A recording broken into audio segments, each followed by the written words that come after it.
Greetings. Greetings to everybody. Jeffrey Guterman here with the Strat-O-Matic Network. Greetings to everybody. Jeffrey Guterman here with the Strat-O-Matic Network. Coming from Studio B. Coming from Studio B.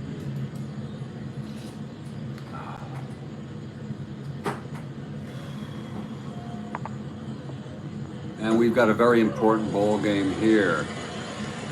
This is the third of a four-game series between the St. Louis Cardinals at the Chicago Cubs. Why is this important? This is important because the St. Louis Cardinals are only 2 games behind the first place Pittsburgh Pirates in what we might call the only really close race.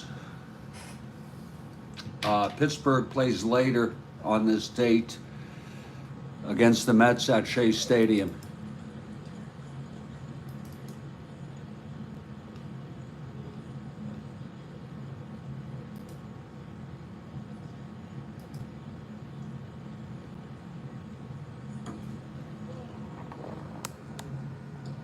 There are the standings in the National League East. As you could see, they have played the same exact amount of games. Pirates have lost 2 in a row. Cards have won 2 in a row. Mets have pulled the game ahead of the Cubs, by the way, into 3rd place. What a team. I say this is the only close race because in the West, the Atlanta Braves have a 6 1/2 game lead over the San Francisco Giants. Braves have won 4 in a row. It's looking terribly dim for the Giants. The American League is clinched.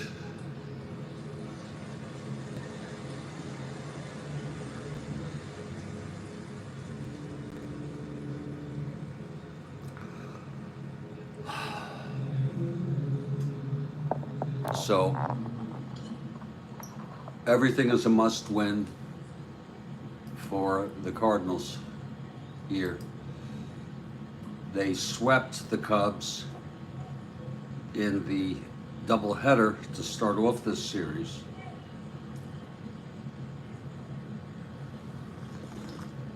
Let me go over the lineups here.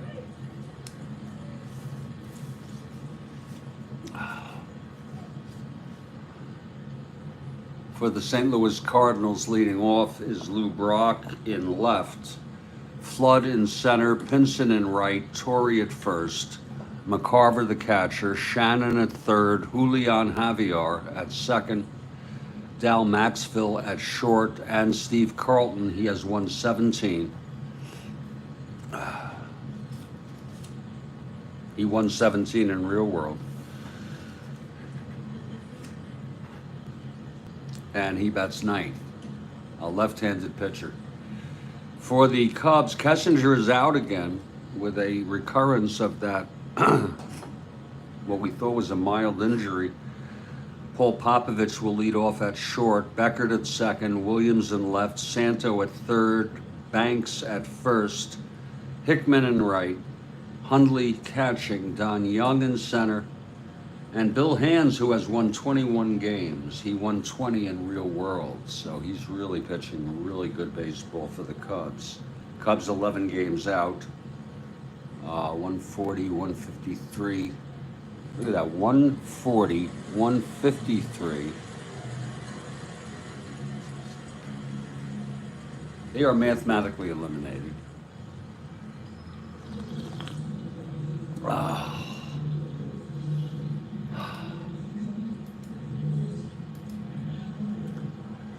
And just in about a minute, we expect the Cubs to take the field. We are in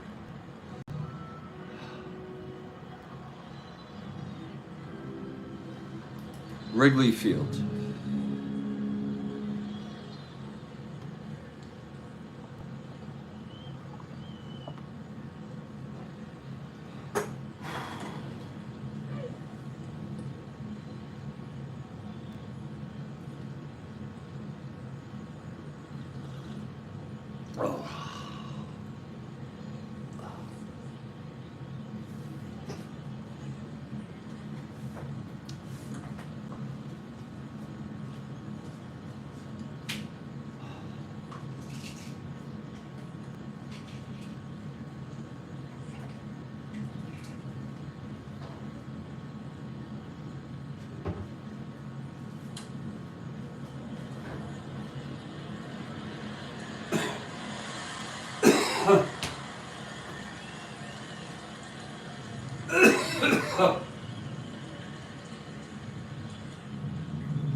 And the Chicago Cubs take the field. Here's Bill Hands now, the right-hander. Again, he's 121.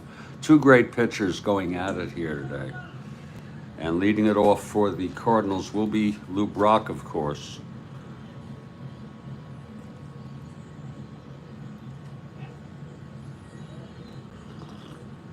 High again, Kathy Harden. And it's Kathy for the Cardinals. Okay, Hands is ready. Here's the pitch to Brock. 5-12. Left-handed, grounds to first X. That'll be for Banks, a 2-4.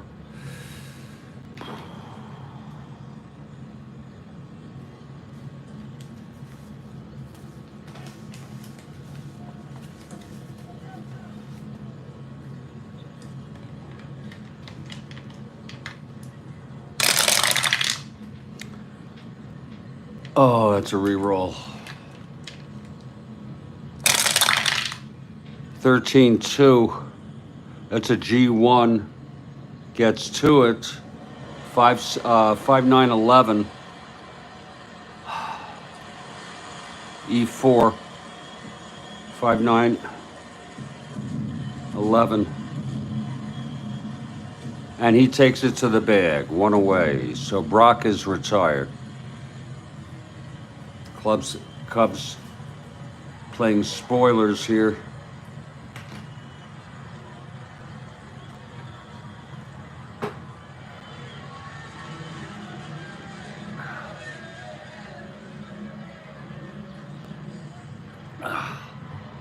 Here's Curt Flood now. Hands gets the sign from Hundley.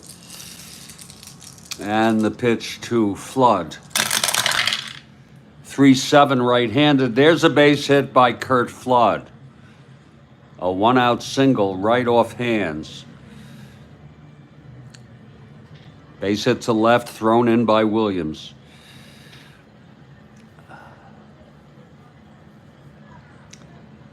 Flood, I'll tell you, these are tough pitchers to keep on. Look at that. Being held. He's 1-15 with a lead. 1-11.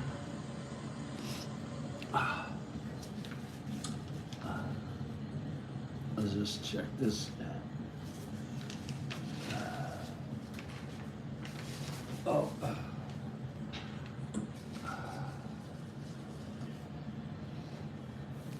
He's being held. 1-15, 1-11.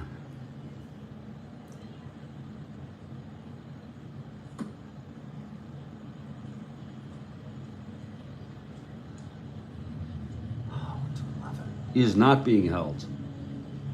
That means he has the lead.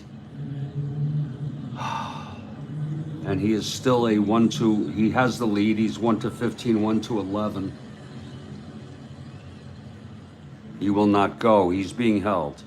It's just a great move that Hands has. So does Carlton. Both -4s.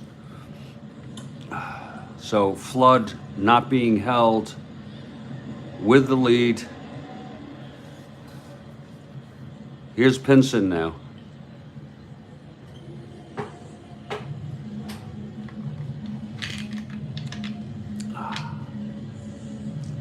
Okay, Hands from the stretch. On the pitch to Pinson. That's 3-4 right-handed. That's a ballpark slash. In Wrigley, 8 left-handed. And it goes through for a base hit. Flood goes to second and holds. 2 singles here off Hands. In the first, it's 1 out First and second, Torrey comes up.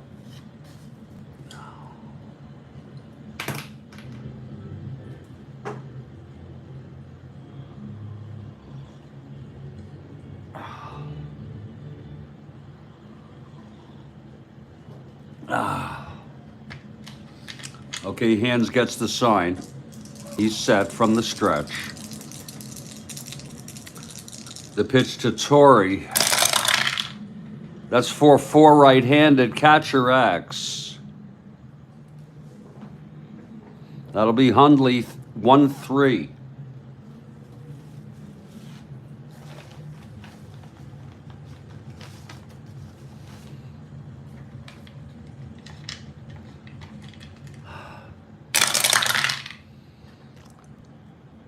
(15-1). It looks like it's a pop-up into foul territory. Hundley is a 6-11-12, and he makes the catch. A foul out. The hell is that? There it is. So that's 2 away. And here comes Tim McCarver in a clutch situation.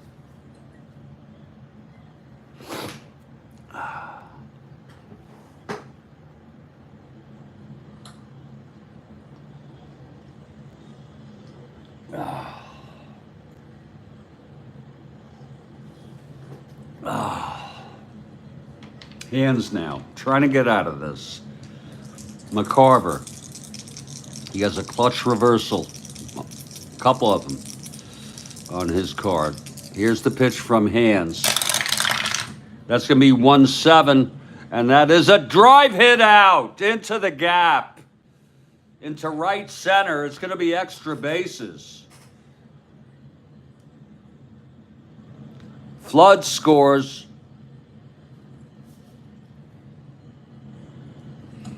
Pinson rounding third. That was hit out to center, 1-7 right-handed. Young is a 0. Pinson with 2 outs. 1-15, 1-17, 1-18. No one being held. They will let him score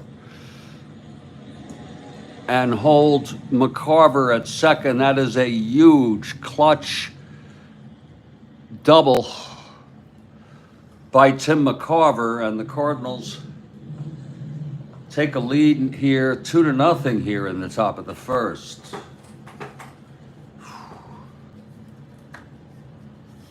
Here's Shannon now.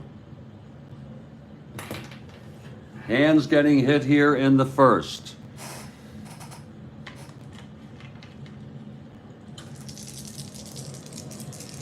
Here's Hands now. The pitch to Shannon.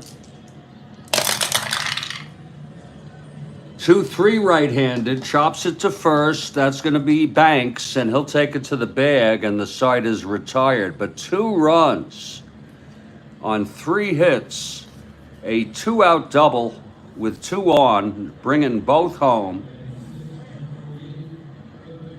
And Cardinals have to be very, very pleased with that first half inning.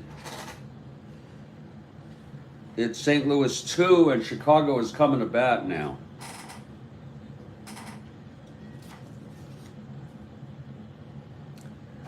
Here's Steve Carlton, left-hander.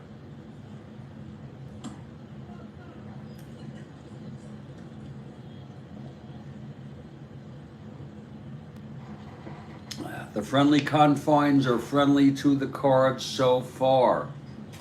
Absolutely, that ballpark / single. I don't know if that was Flood or Pinson. And the double by McCarver. Just to let you all know here, in those these confines, the balls will fly out rather easily from both sides of the plate, 1-17 on ballpark blasts.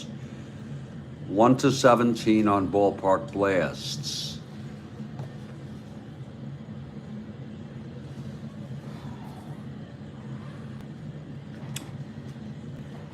Here's Popovich now to lead it off for the Cubs. A win here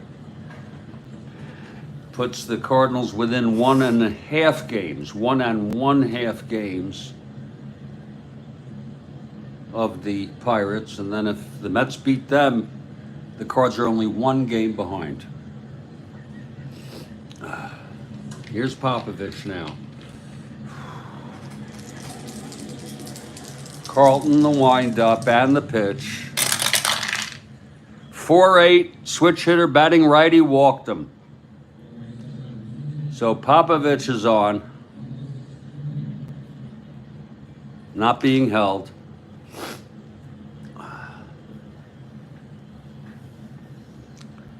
A 4-8, right-handed. We have a question, middle of the second, from Bill Ivamy. Middle of the second, folks. That will be after the Cardinals bat in the top of the second.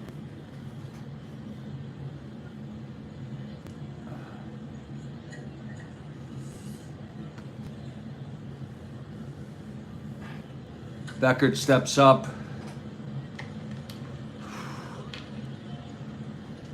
Here's Carlton now. Here's the pitch to Glenn. He's hitting away. That's 4-6 right-handed, and that is a base hit by Beckert. Popovich rounding second, goes to third. So the Cubs have something going here. Here in the bottom of the first and third.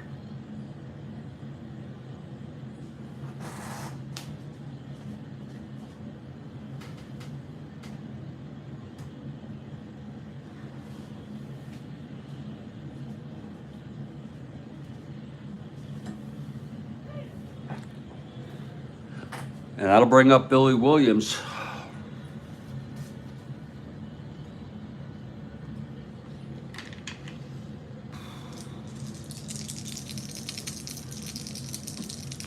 Infield is back. The pitch from Carlton. 5-5, left-handed, walked him. He's loaded the bases. So both pitchers having trouble here, both of these great pitchers. Having trouble here in the first. A walk to Williams to load him up. And here's Santo. Infield is back.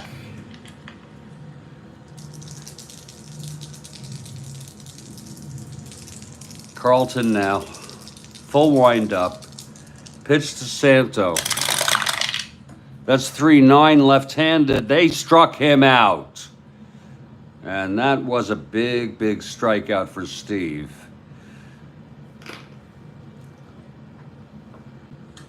Huge strikeout.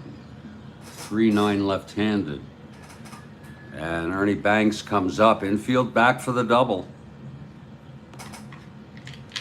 Carlton loads the bases with no outs. Strikes out Santo. Now faces Banks. Here's the pitch from Carlton.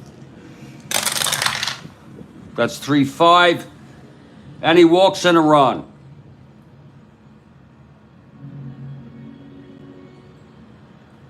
He walks in a run. Popovich crosses the plate. Walking Banks. Still bases loaded, 1 out. Here's Hickman now.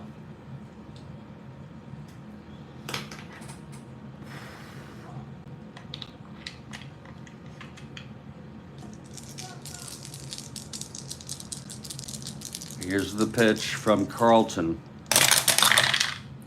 That's 4-3 right-handed. Oh, that's a slash. Oh, Lord. It's a ballpark slash on a 4-3 right-handed. Hickman right-handed. And that goes through. And another run scores. And now it is a tie ball game. So Carlton having a very rough inning, even rougher, we might say, than Bill Hands. As bases remain loaded with only 1 out, here's Hundley now. It's a 2-2 ball game.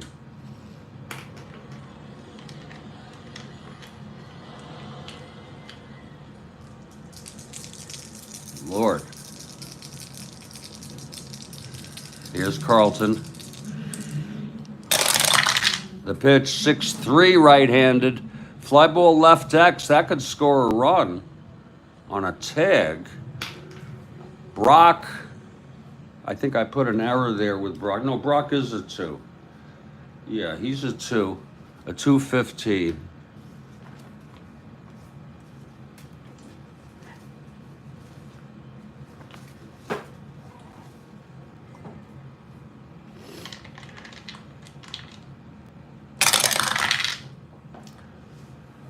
$2.15, 14-2, F2 gets to it.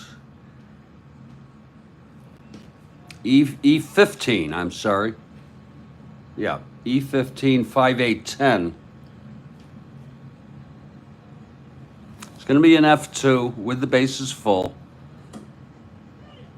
And that he will tag. Williams tags for the third run. Banks has the option to go to try to tag to third, but he's very slow. He's like a 1-8. We're not even going to bother. 1-9. So it's first and second with 2 outs. 3 runs in. It's 3-2 now. And here's Don Young now. A tough game here. Here's Carlton now trying to get out of this once and for all. That's 3-8 left-handed. He struck him out. So the side is finally retired. 3 runs later. What looked like a nice start for the Cardinals is now a 3-2 ball game by the Cubs.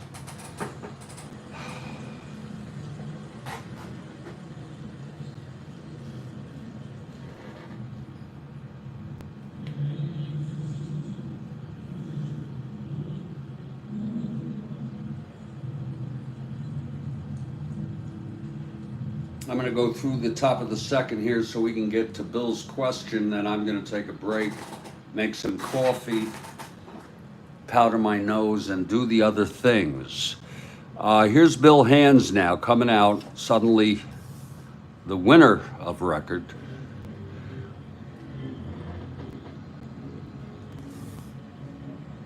Even though he hasn't pitched enough innings yet. Here's Julian to lead it off. 3-2 Cubs in a robust first inning. Okay, here's Hands now. The pitch to Javier. That's a 3-2 right-handed. Lines it to short right at Popovich. 1 down. Now down Maxville.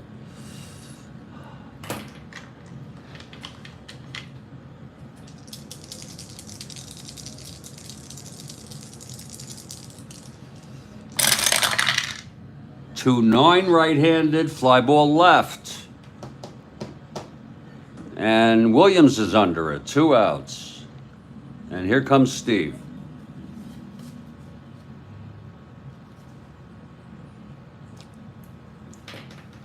A little unusual to have both these great pitchers let up these runs, but it happens.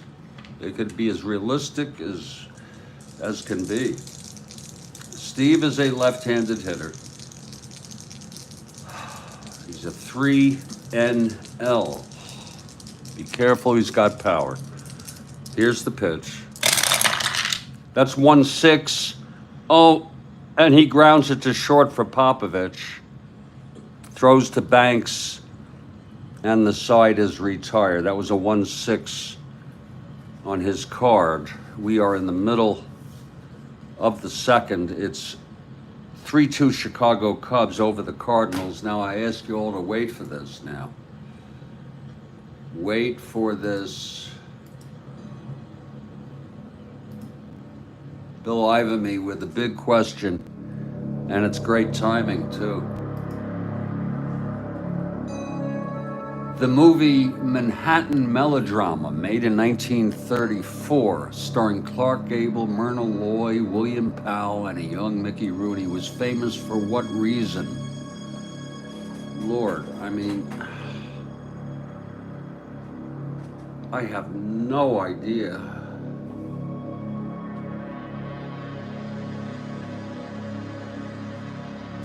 I have no idea.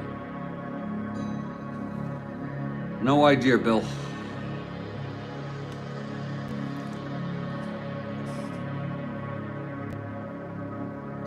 Shown in Chicago. I don't get it. Oh, first movie with sound. I think they might have had sound before that 1934, but I could be wrong. Last movie, John Dill. Oh, whoa, whoa, whoa, whoa. There we go. That is a very, very good question. That was a very, very good question, Bill. That was the movie he went to, and there was the lady in red. Speaking of red, the lady in red had tipped the police off, and as he walked out of the movie theater, he was gunned down.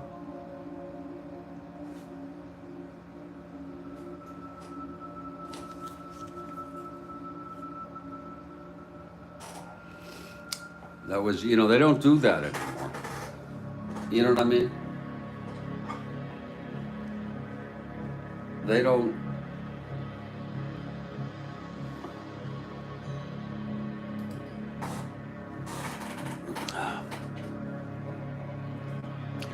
They don't shoot people. They try to apprehend the people today. I don't know if he had escaped from prison.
There's a picture shortly after he was murdered, or not murdered, killed.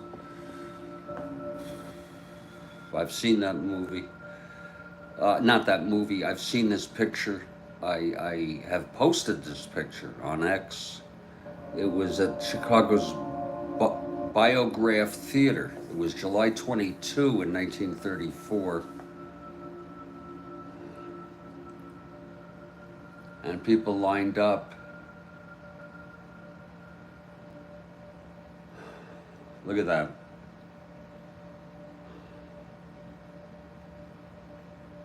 Look at that, cooled by refrigeration.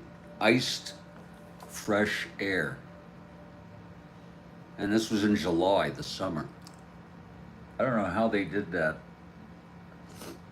I guess they did have some sort of air conditioning back then. But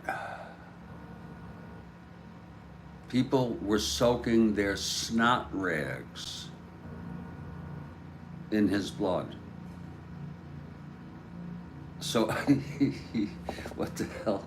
What's a snot rag? A handkerchief? Is that what that is? And they soaked it for a memento? Is that what that was?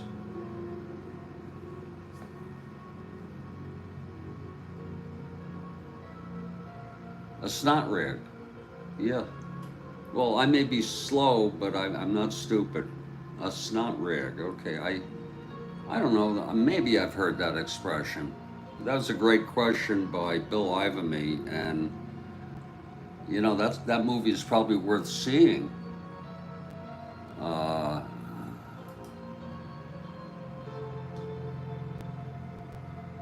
if it's available on YouTube for me.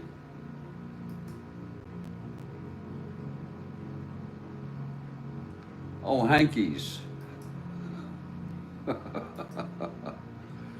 Great question, Bill.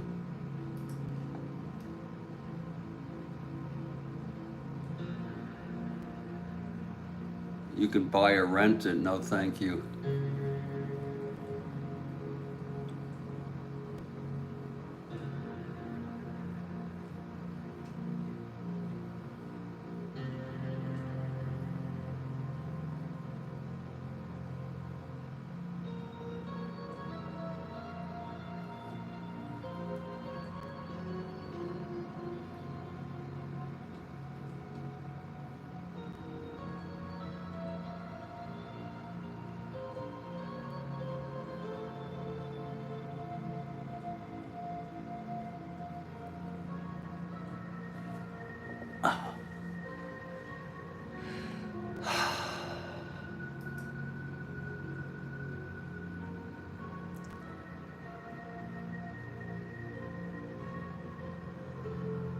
So if any of you want to see it, it might be interesting to see the last movie that he watched.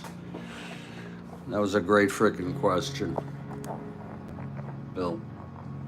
And I thank you so much for that.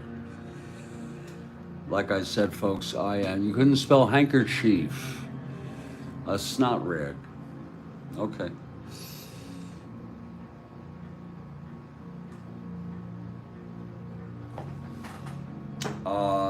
I'm going to take a little break here, folks. This has been quite a ball game thus far. It's 3-2 at least.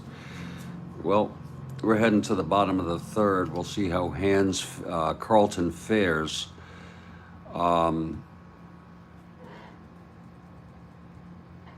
Great question. And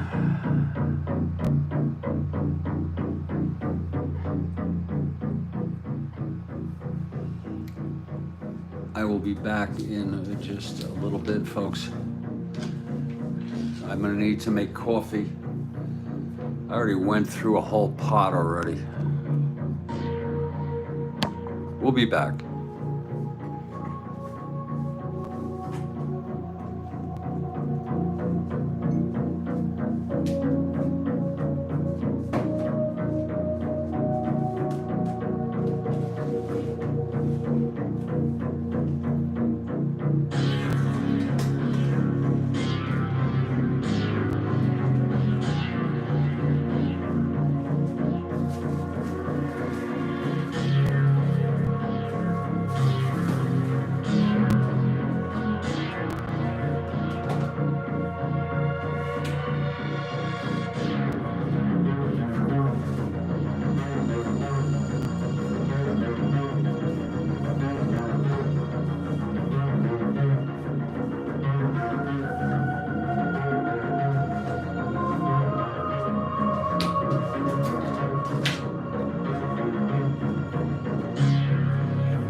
Well, I am back in Studio B here in Fort Lauderdale, Florida, with this very big ball game here. The coffee is brewing.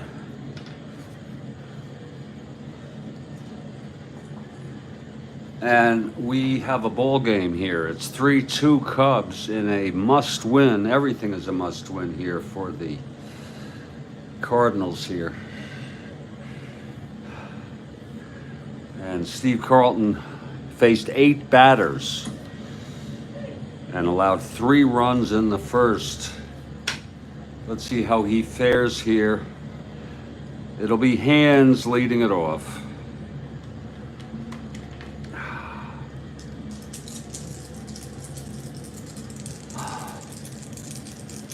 Okay, here's Carlton now. The pitch to Hands. That's 5-8 right-handed. Grounds to Julian. X.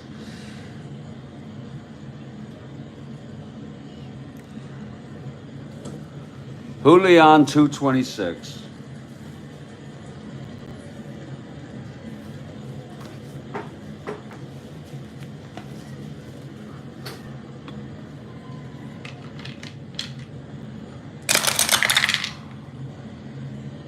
That's a G1. Gets to it quite easily.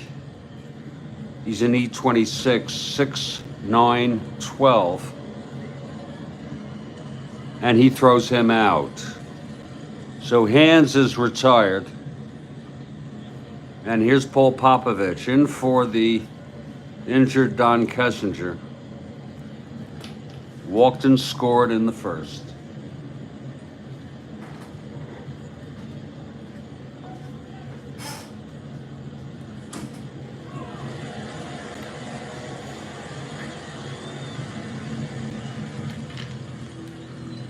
Popovich switch hitter batting right against Steve. Here's the windup from Steve. That's 4-7 switch hitter batting right, and that's going to be a liner to Julian. And he makes a nice catch, 2 outs.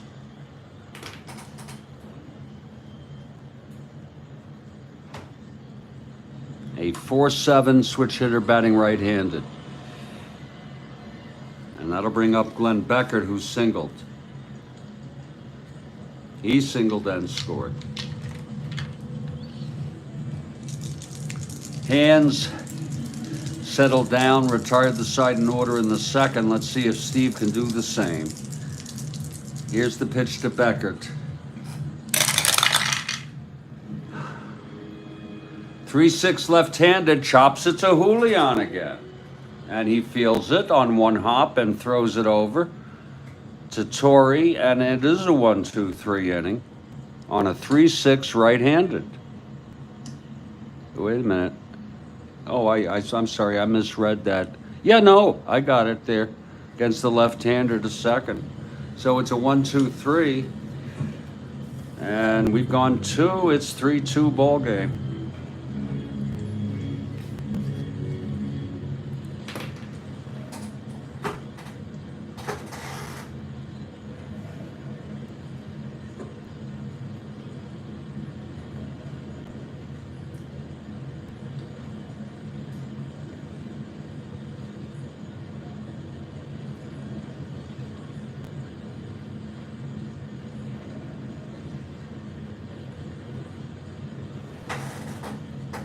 It'll be the top of the order for St. Louis. Lou Brock, he grounded to first in the first.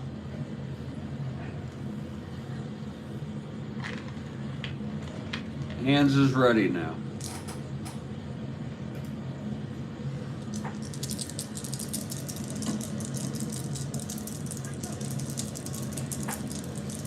Got a question, top of the 4th. From Kathy Harden. Let's keep them coming, please.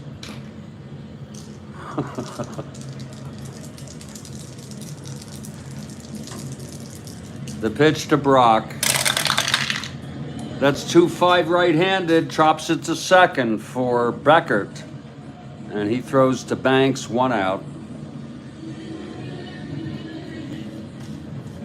Here's Flood now.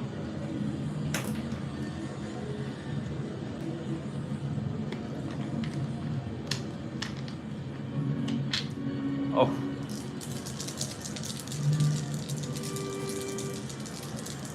The pitch from Hands. 5-12 right-handed, grounds it to first X. That's for Ernie.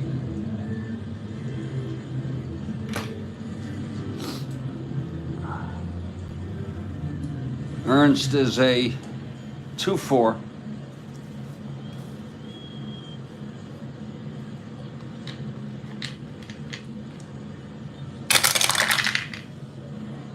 (17-2). It's a G1, gets to it. E4, 5, 6, 7, 8, and he takes it to the bag. 2 outs. And here's Veda.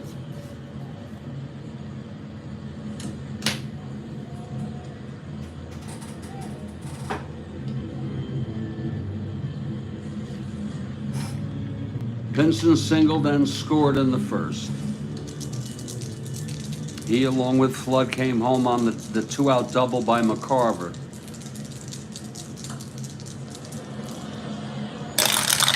Here's the pitch. It's a 4-8 left-handed, walked him. So Pinson is on with 2 outs. Not being held. Not going for the lead. And here's Torrey now.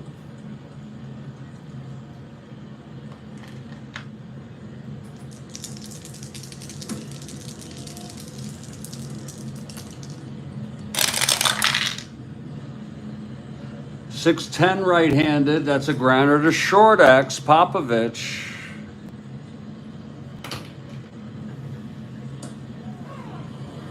.322.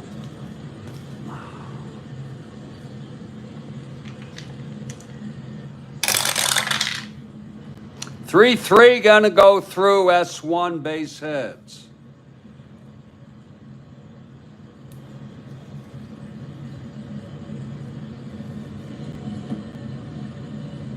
(6, 12, 14). He's an E22. That will be an S1. And Pinson goes to second and holds. It went through. Popovich could not get that.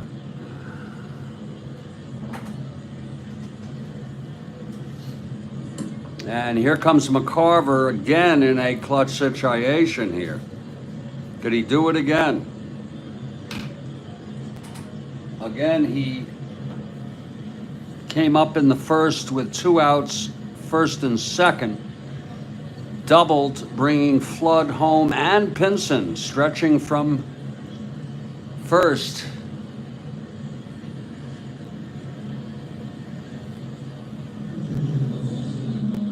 Okay, Hands looks in now. He gets the sign from Hundley. And the pitch to McCarver.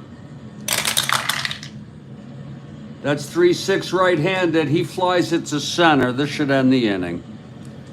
It's Don Young under it. On a 3-6 right-handed, he makes the catch, and the side is retired. It's no runs for the Cardinals. On a walk, a single, and both left on.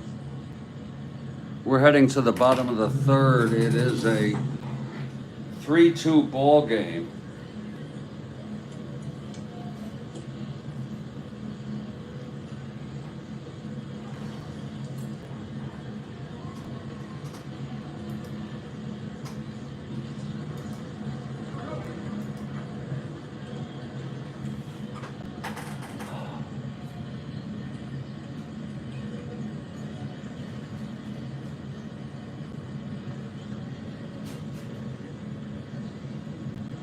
Second.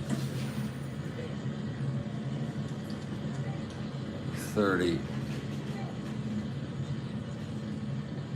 1, 2. Oh.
And out comes Bill Hands here. I'm sorry, Steve Carlton.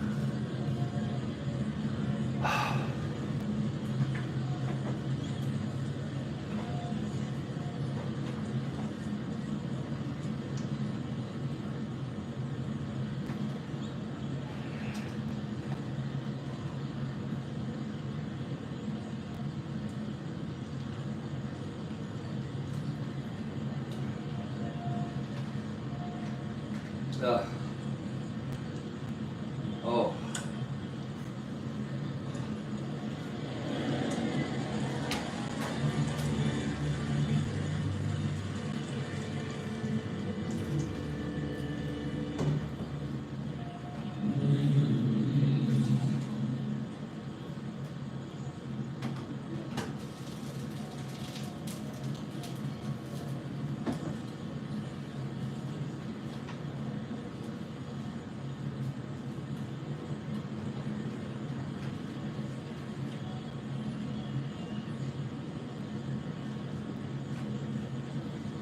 Yeah, we got the coffee here.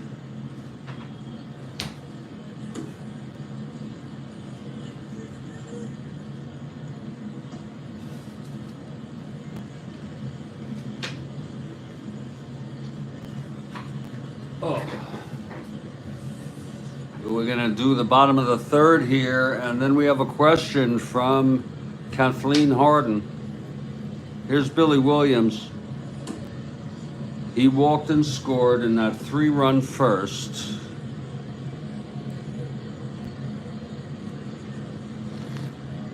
Oh.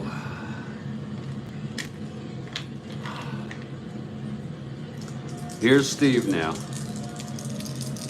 And the pitch to Williams. 1-5 left-handed. Oh my, it's a drive hit out into the gap. It's dropping. And it's going to be a double for Williams. A leadoff double. I'll tell you, Steve getting hit here.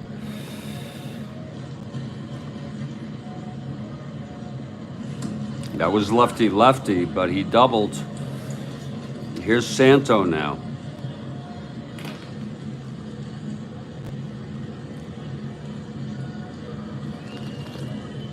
With Banks on deck. They won't walk him. Santos struck out in the first. Here's Steve. That's 1-7. Left-handed, grounds to second. Infield is not in. That's probably going to be a hold on second on an A. It's a 1-7 left-handed ground ball, second A.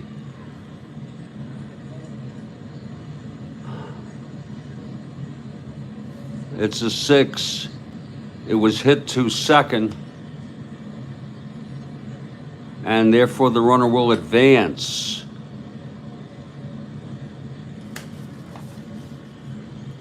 So Williams goes to third on that.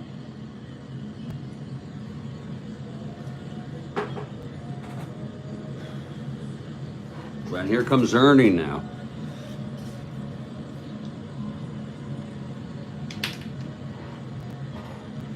A fly ball can bring in another run here.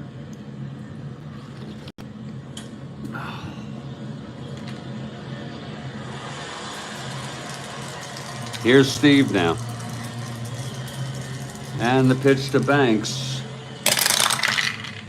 1-7 left-handed. Oh my. It's a base hit. Williams scores.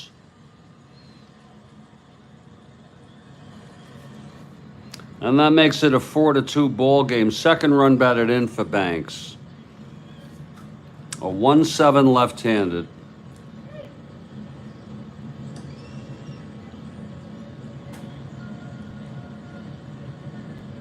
Yeah, I think I heard about that, Bill.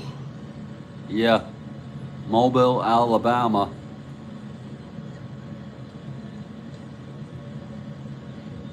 Yeah.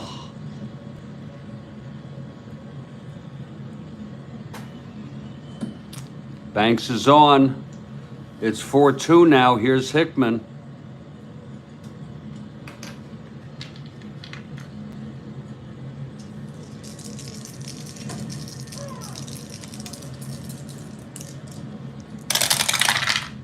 For 4 right-handed, catcher X. And that is for McCarver, a 3-5.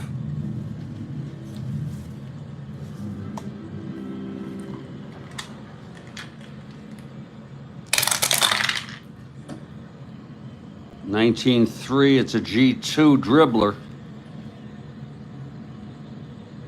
See if he can handle it. E5, 6-10-11. He does.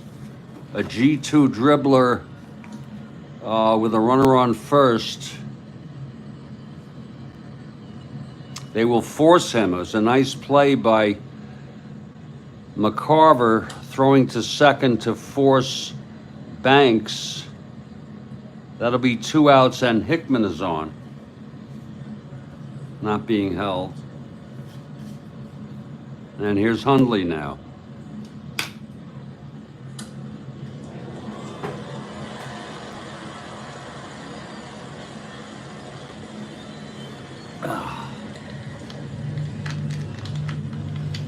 Hundley had the sacrifice fly to bring in the 3rd run in that 3-run first for the Cubs. Here's Carlton now.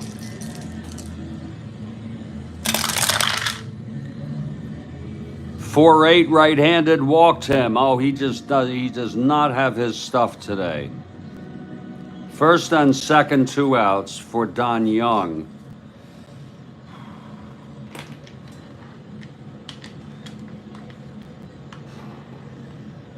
Guess everyone's entitled to an off day. Here's Steve. 6-7 right-handed, fly ball right field.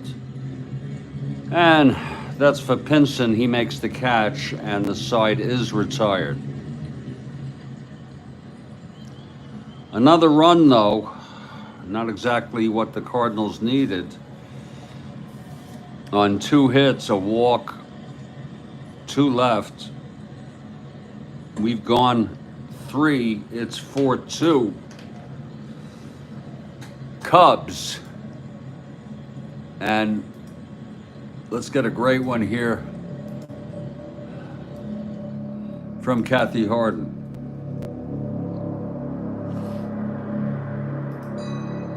Wait for it now, people. Wait for it, please.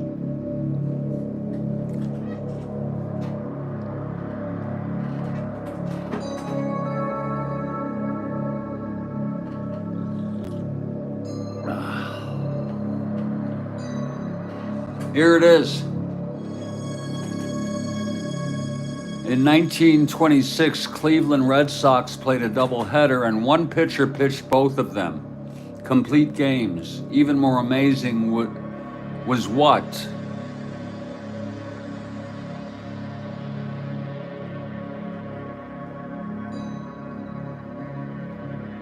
So it's really a 2-parter. Who was the pitcher?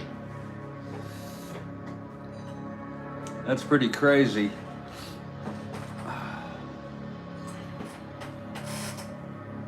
Bill Ivamy says Yuli. I don't know who Yuli is.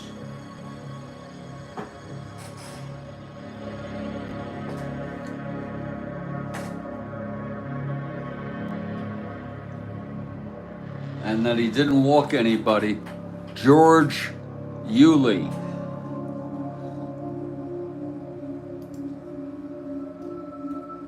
Boy, you know your stuff.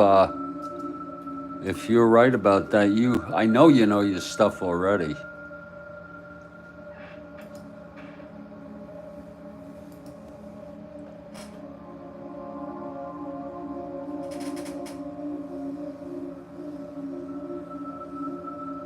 Dutch Levson.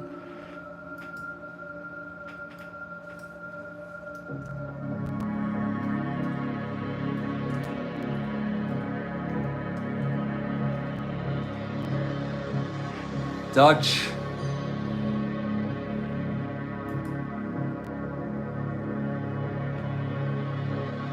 Levson.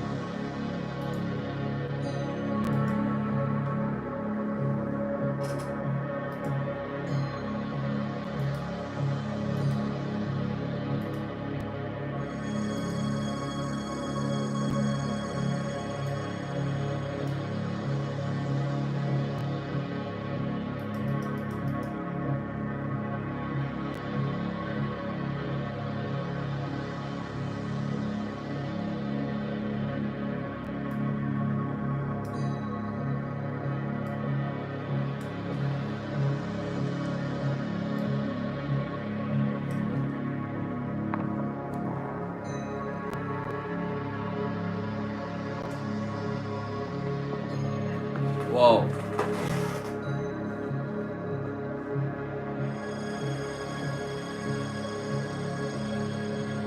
Wow. I don't know where you get these, Kathy.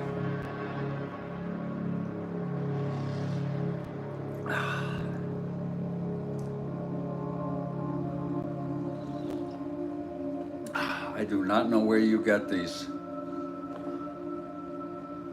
A great question from Kathy Harden.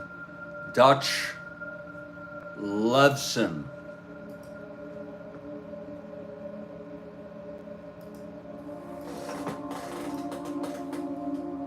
Emil Henry Dutch Levson. He played 6 seasons, all with Cleveland.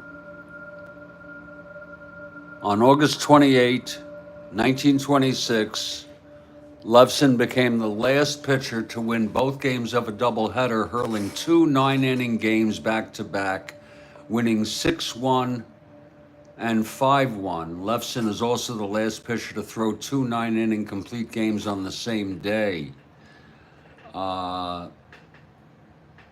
They don't mention about the fact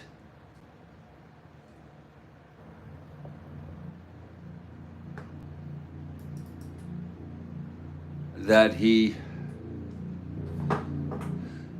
say he didn't walk a batter.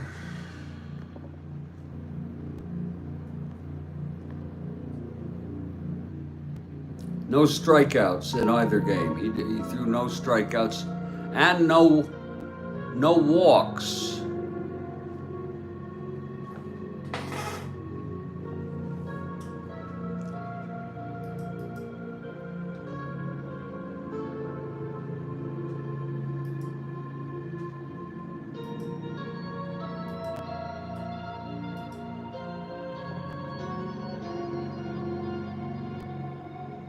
He walked 3.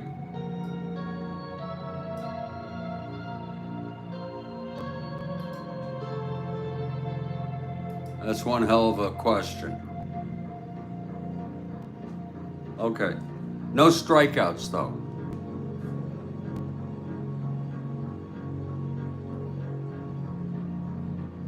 And that was the modern era, folks. That was not the dead ball era when a lot of that happened.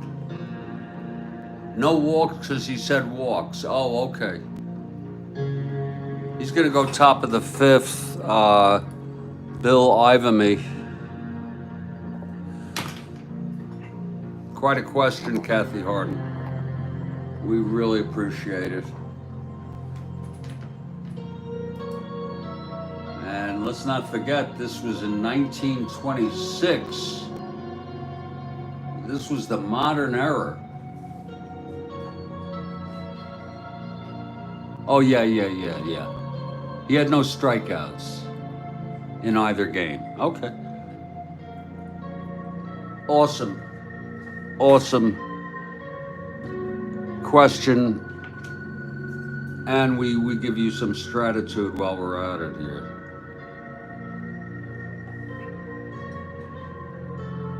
It's an awesome freaking question.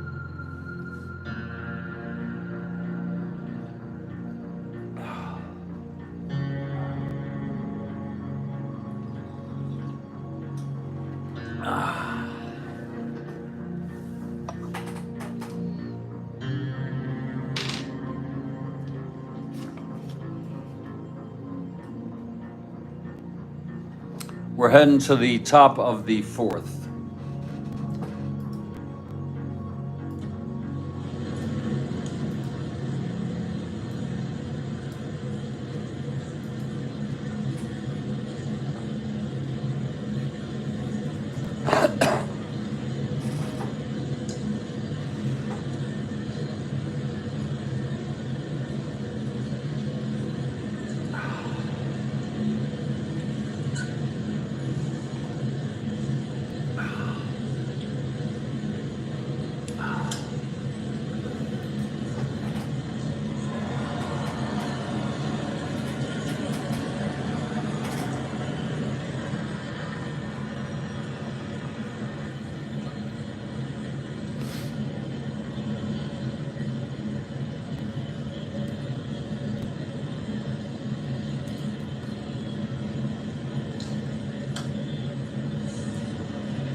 I got a question, middle of the fifth.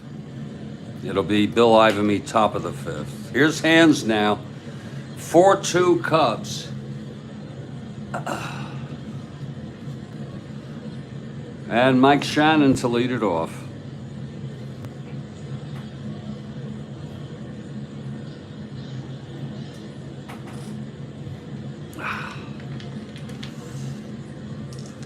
Here's hands now.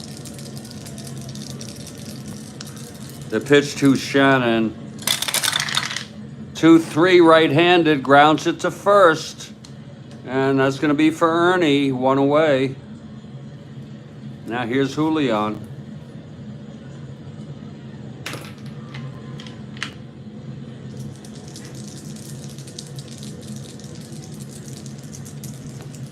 Here's the pitch.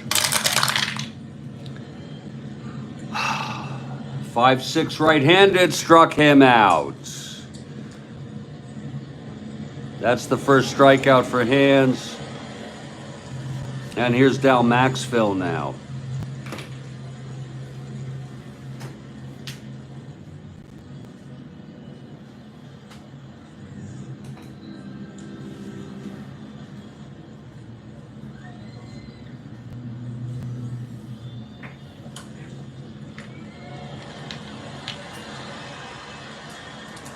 Hands now.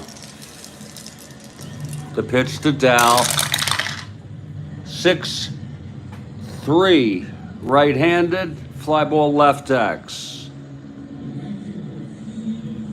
That's for Williams. He's had trouble out there lately. 3-12.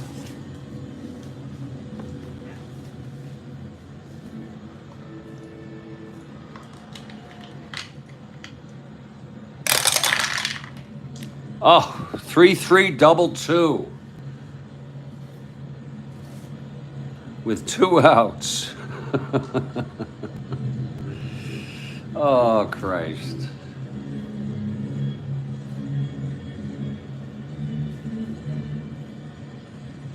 6-11-13. E12. Oh, and he will make it a two-base error. My Lord.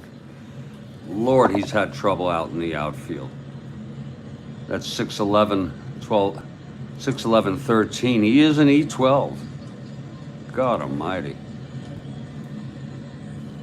It's a D2, E2. Double error, batter to third, all runs score. Well, nobody's on. So that's a real shame. Whoops. Error by Williams. And we're not going to hit. We're not going to hit for Carlton here. We're just not going to do it. Some of you may say we'll hit for him. We're in the fourth inning, folks.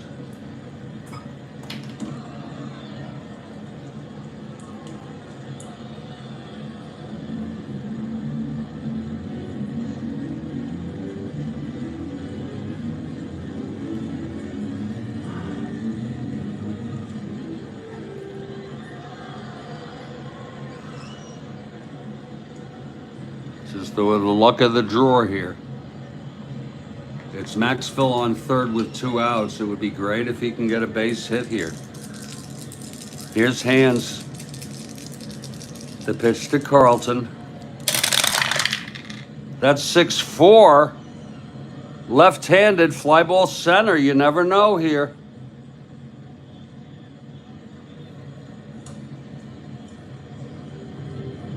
Left-handed, 6'4", young, 3'9".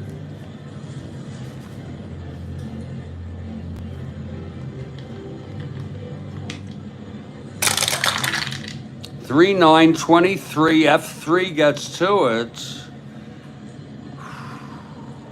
E9, 4.56.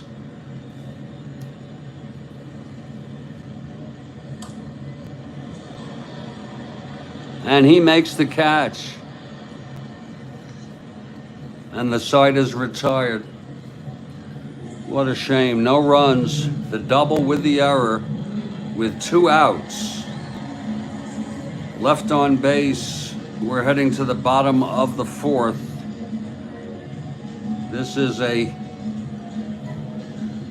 4-2 ball game. And here's Carlton now. Carlton has been erratic today, not his best game. Here's Hands to lead it off.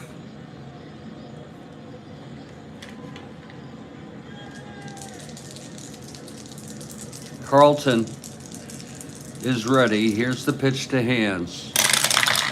That's 3-6, and he grounds it to short for Maxville, 1 out.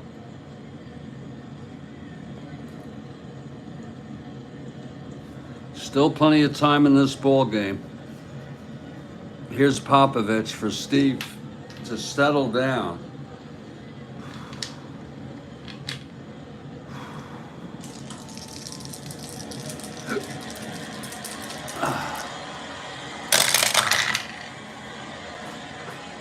.412 switch hitter batting right, grounds to first X. That'll be Toria, 3-7.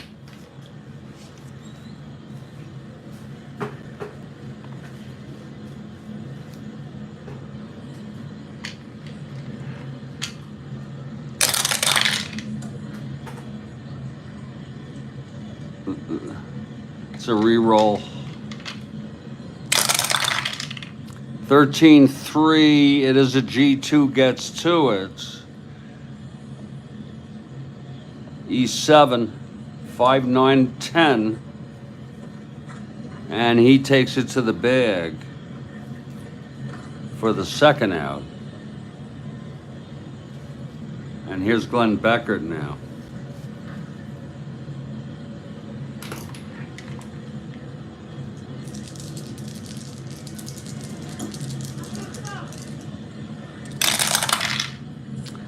.27 left-handed, fly ball center. This should end the inning. Flood is under it. He makes the catch on a 2-7 left-handed. A 1-2-3 for Carlton. So maybe he will settle down, give the Cards a chance to come back here. It's 4-2, and we've got a question from Bill. I'm wondering which one this is. I wonder if it's Bonnie and Clyde. What kind of car were they driving? And here's Bill Ivamy.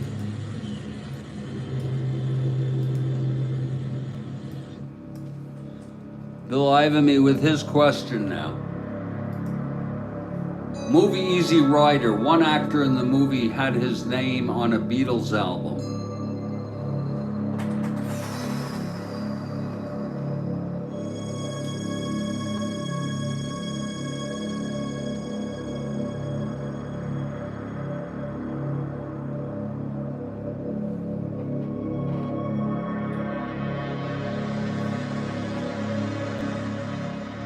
Joel Horland says Dennis Hopper. You know, not Dennis Hopper. I can't imagine who, because I don't know many people's names. Are you talking about full name? God. I'm just going to take a guess. I know the song was written about a conversation that they had, but I don't think he was named.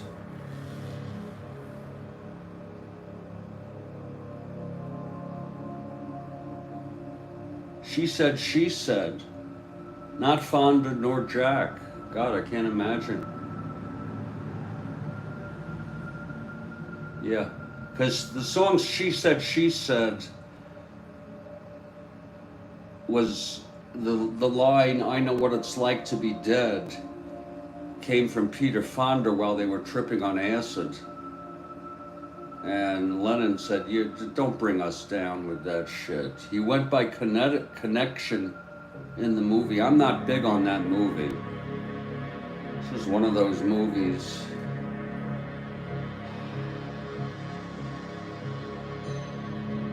I hope it's not Muddy Waters. Don't tell me Muddy Waters was in that movie, because I cannot. Overproduced.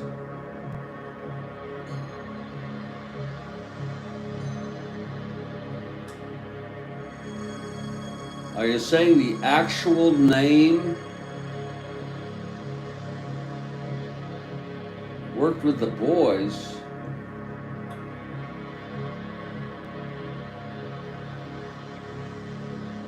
I don't know the movie, Bill. And I don't know who you mean, who worked with what boys. McCartney did not like him.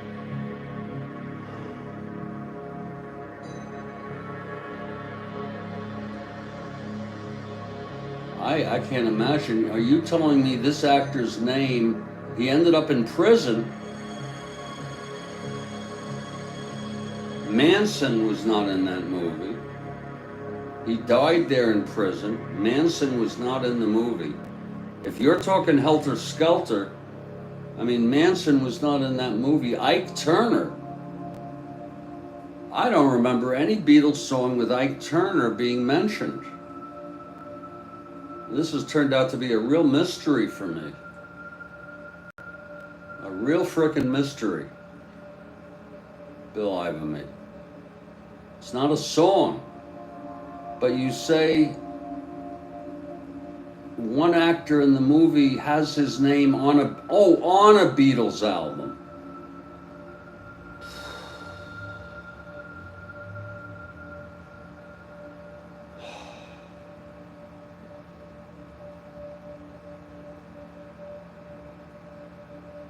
Don't tell me.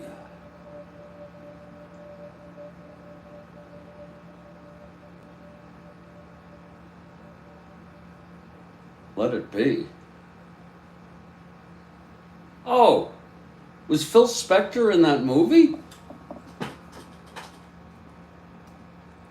Don't tell me Phil Spector was in that movie.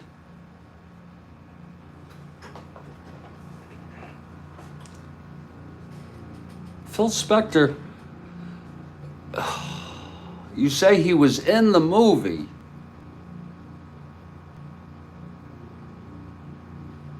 He acted in the movie?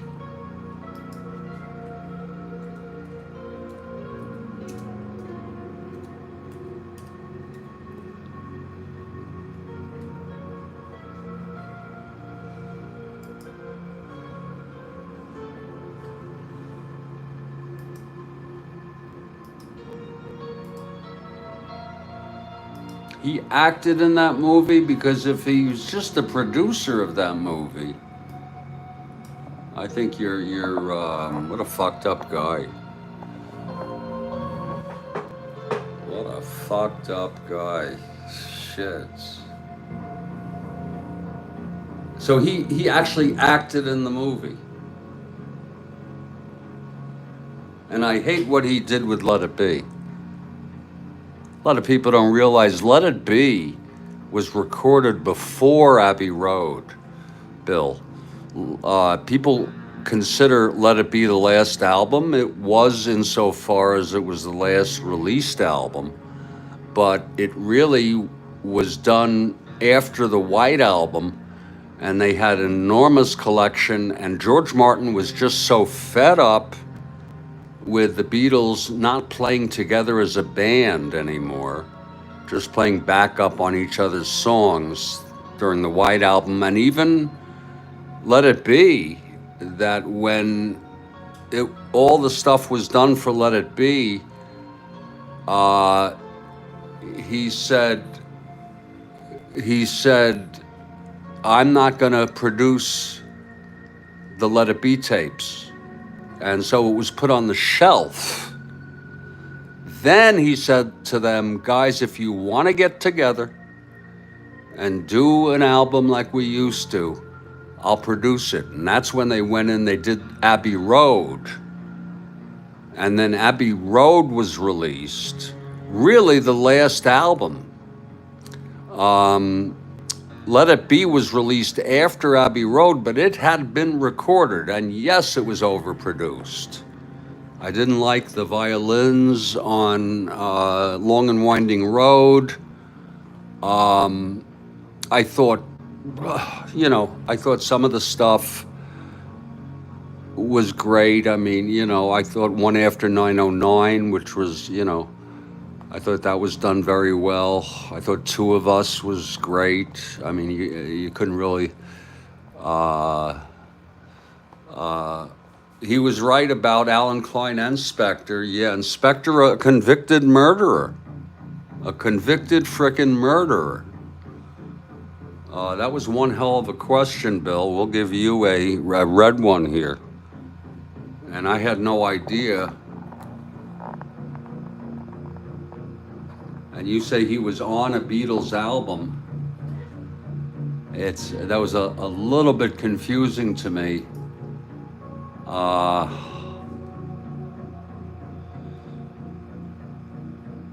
When you originally said had his name. Yeah, he had his name on, you're right about that.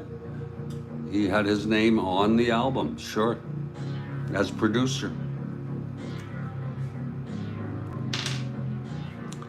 We're gonna head to the top of the fifth. It's Bill Hands. And then I have a question in the middle of this inning.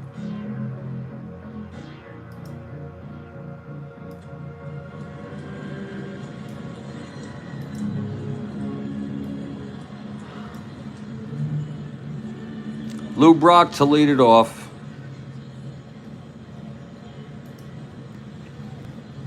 We always need a Beatle question. Here's Brock now. Hands in his fifth inning. It's 4-2 Cubs. Here's Hands. Pitch to Brock. That's 111 right-handed. That's a drive hit out into the gap. And that's going to be a double for Brock off Hands to start things off. I think that's the way to do it. 111 right-handed. So So Brock on third. Here's Flood now. Let's not overdo this.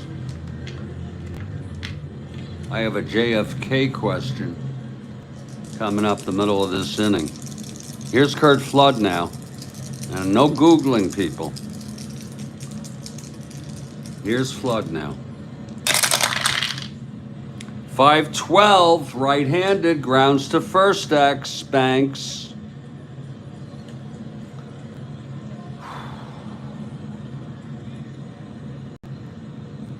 Two, 4.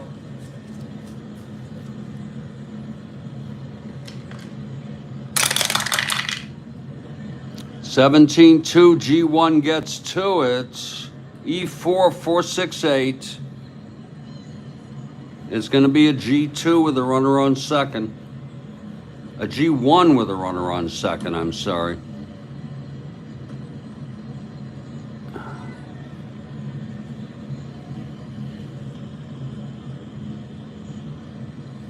That was hit to first. He will advance. So Banks takes it to the bag, but Brock on third. And we got a chance here to bring Brock.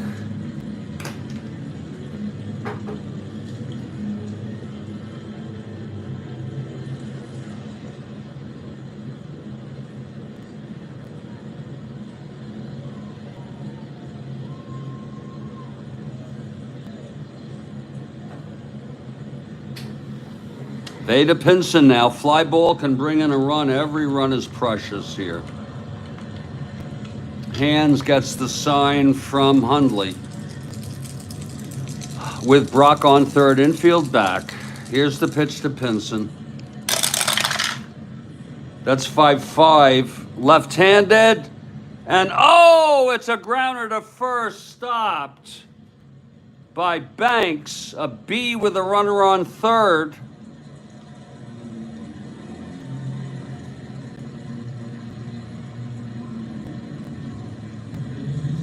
He will hold. Oh, Lord. 5-6, beautiful play by Banks. Whoa. 5-6 left hand. 5-6, wait a minute.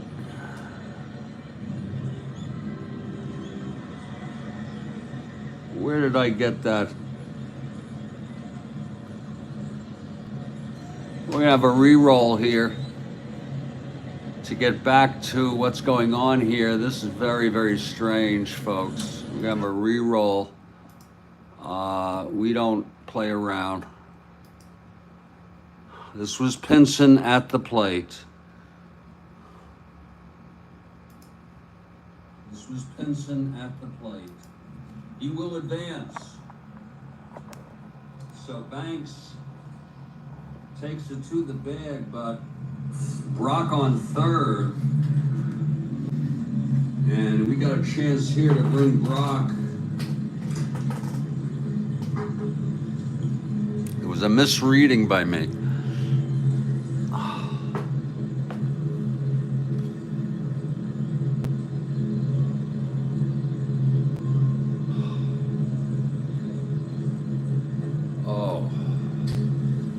Veda Pinson now. Fly ball can bring in a run. Every run is precious here.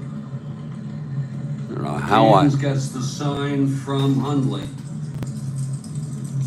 With Brock on third, infield back. Here's the pitch to Pinson. Okay, you can see it's a 5-5, left-handed. Oh, there it is. It was, yeah, look at that. 5-5 left-handed. Single 1-8. It was a 10. It's a ground ball B. And with a runner on third, ground ball B5. Runners hold.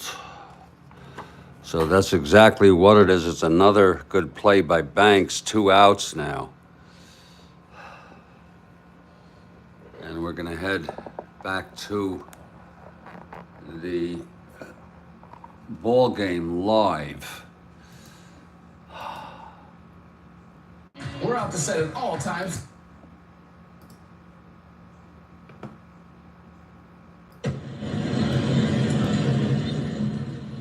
So it's 2 outs, Torrey now. Clutch situation, Hands trying to get out of this. The leadoff double by Brock, isn't that a shame? 2 outs now.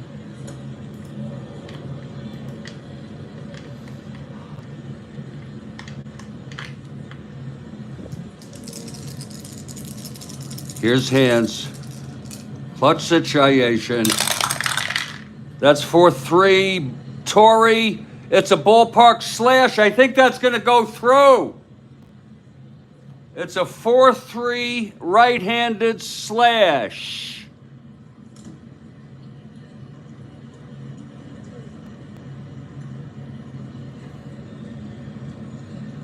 You can see the depression, the anxiety. It just makes so much doubt of having to check. 4-3 right-handed ballpark slash, right-handed hitter in the confines, and that goes through for a base hit on the 220 die, and that will bring home Brock with a much important third run. A clutch hit there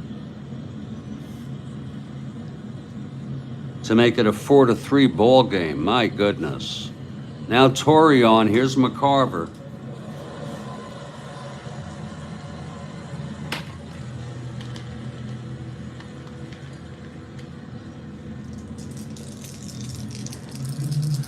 Okay, Hands now. And the pitch. That's going to be 6-12 left-handed. Fly ball right field. Hickman under it. Makes the catch, and the side is out. But the Cardinals get a run. It was the leadoff double. He went to third on a ground ball and was knocked home by Torrey with 2 outs. That really mattered. And it is a 4-3 ball game. And now we have a question from me in the middle of the 5th, and I'm going to type it in.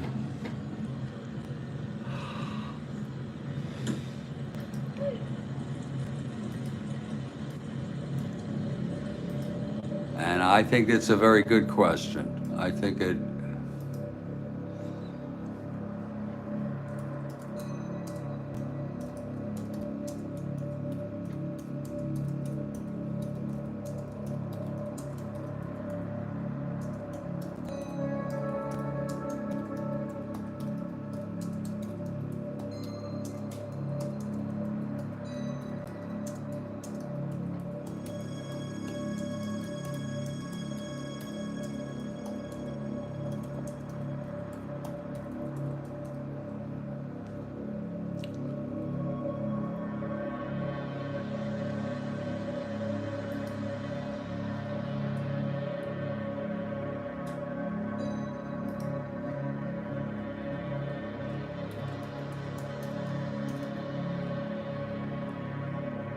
And here it is. Jack Ruby fatally shot Lee Harvey Oswald. When he did so, Oswald was wearing a sweater. What color was the sweater? No Googling. Horland says red. That's no.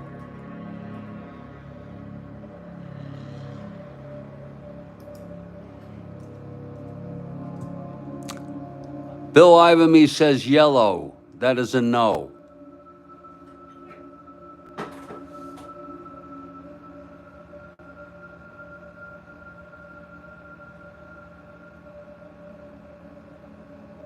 Kathy Harden says green. That is a no.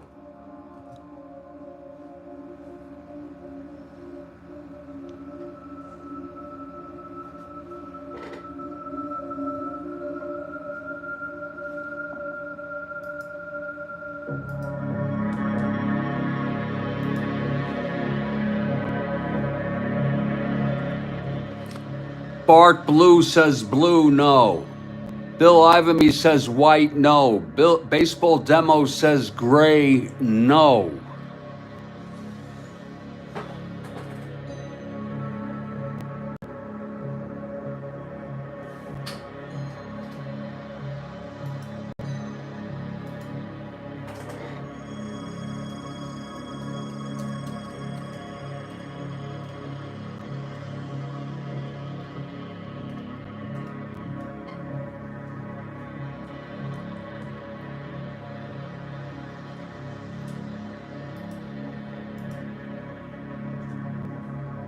Are you talking to me? Bart says black.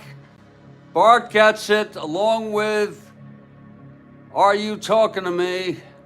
Sorry, Bob, it wasn't orange. Bill Ivamy, black is a color. It is a combination of all colors. It is. It was a black sweater. I know it's not easy to see.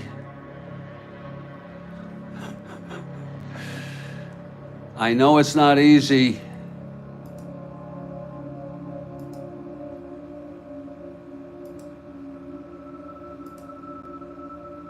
But we're going to prove it to you all.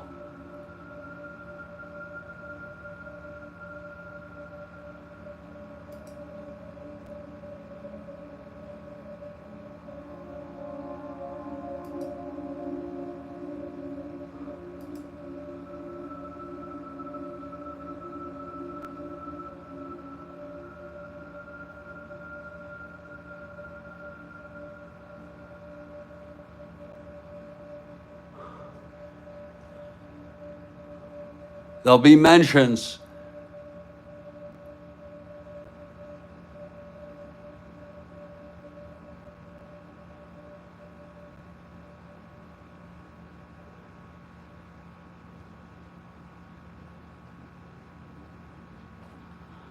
Having a little trouble getting this, but this matters to me, folks.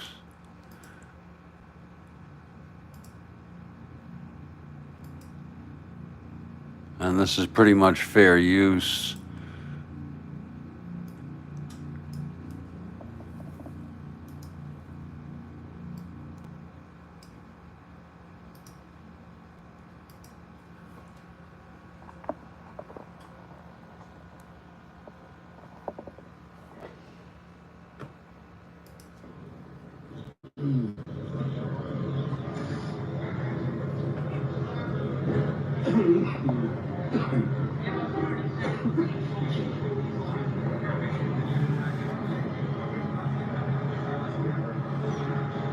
This is the news audio.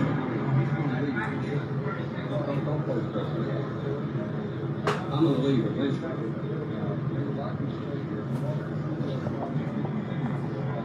Right.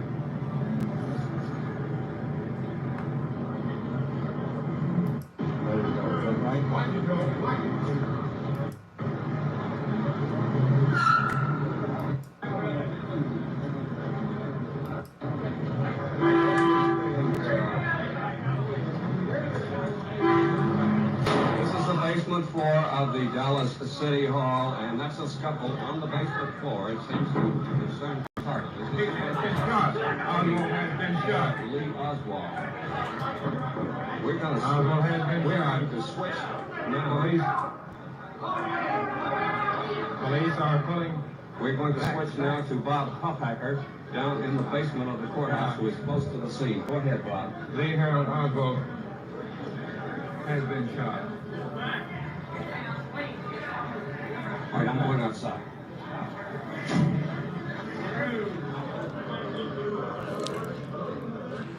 I know you couldn't see the sweater, but I'm gonna.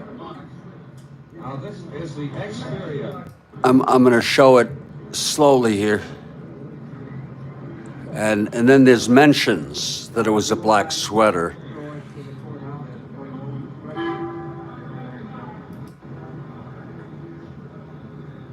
The Dallas going to the courthouse. They know who's at the courthouse.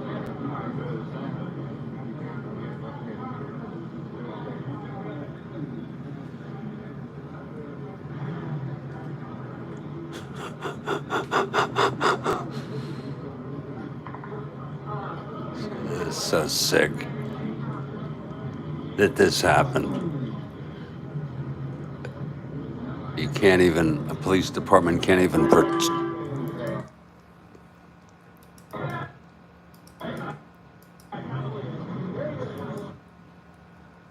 Okay, Oswald is obstructed right now. there's Ruby moving.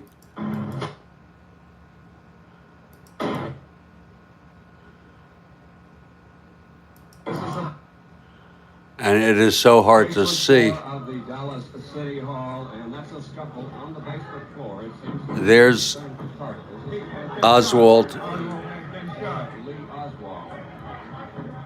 We're gonna Oswald has been shot. Secret Service agent, black hat and a coat. Here comes Oswald. He is ashen. That is a black sweater that he's wearing. brought into the basement of the City Hall. We're switching now to Bob Huffaker. Oswald will be moved quickly outside. And the only word so far is that the shot came from a man wearing a black hat and a coat. Here comes up. There, you could see it's a black sweater. I mean, you may say it's blue, you may say whatever you want to say. Oswald, he is ashen and unconscious at this time, now being moved in. He's not moving.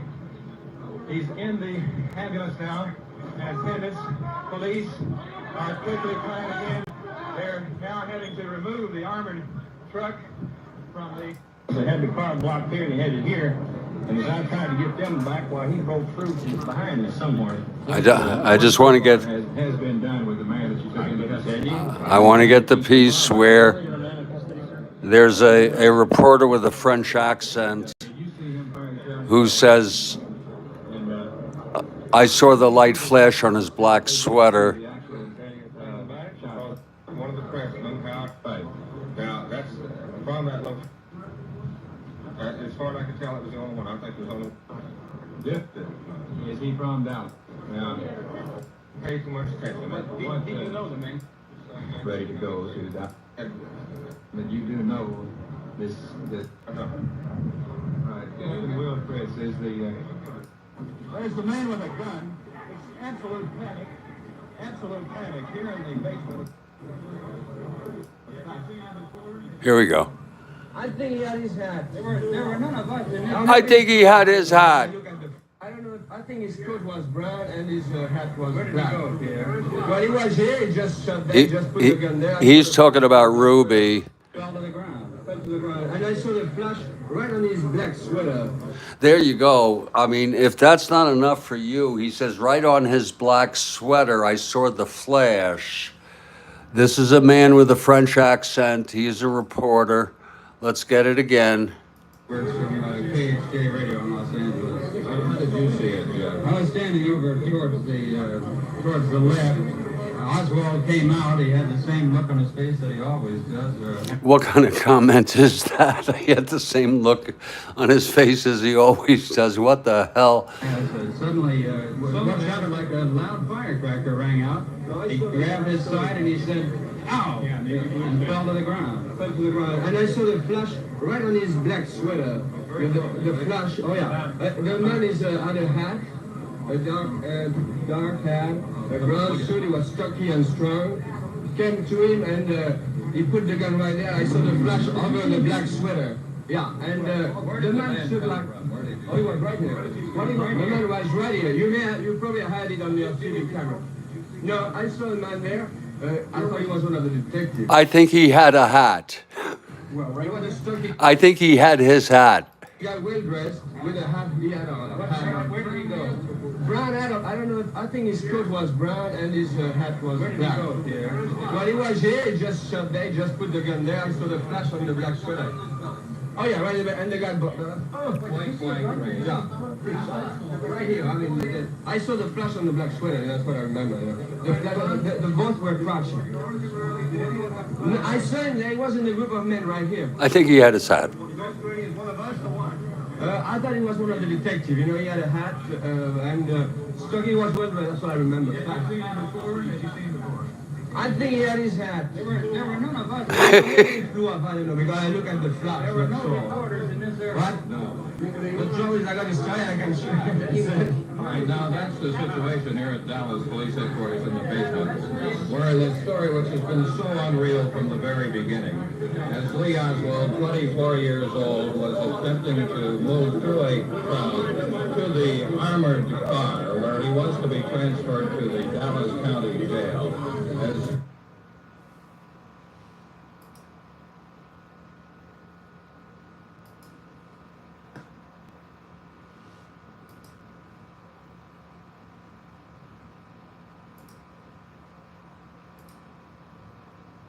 This is a Pulitzer Prize winner. That was a black sweater. And that was a Pulitzer Prize photograph. I believe the man's name was Johnson. And I like to document, I like to, you know, provide corroboration. It was a black sweater. And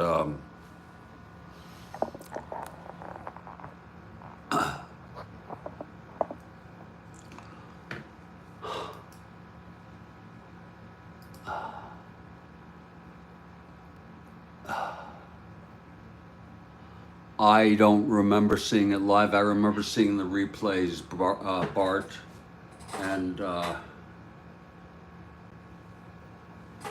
are you there? Are you talking to me? It was a black sweater, and are we going to give that to Bart? We'll give it to, are you talking to me? He came in on that. We'll give to Bill Ivamy, asking if black is a color. And we'll even give some credit over there to Bill Demos, because he got a gradient of black with his gray. So there you have it. He was wearing a black sweater.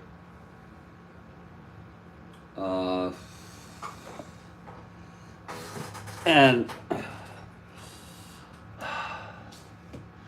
on that note, I'm sorry to get so intense with you all. The video is in black and white. Yes, there was no color to my knowledge of that. And we're gonna get back to this ball game. That was just one sick hell of a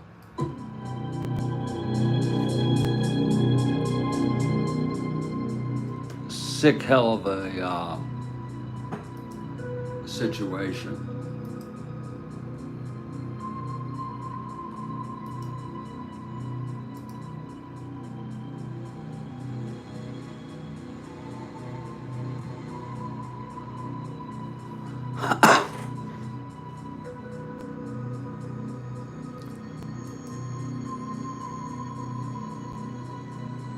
Bill Ivamy has a baseball movie question to lighten the mood.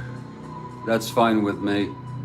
And it will be after this half inning, top of the sixth. Let's keep them coming, folks. It's a 4-3 ball game. I'm gonna step outside for a minute. You know, that the whole JFK thing had significance.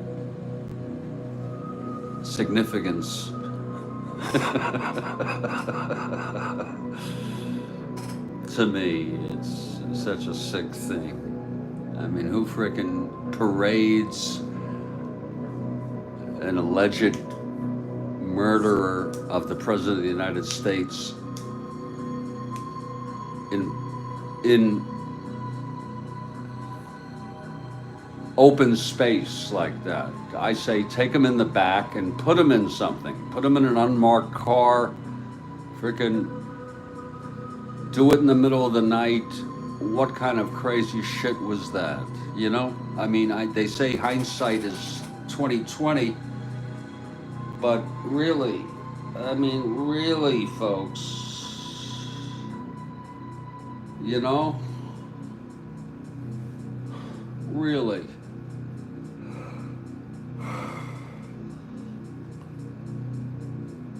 I will be back in just a few minutes, folks. I need to get some air. I hope some of you found that at least to be informative.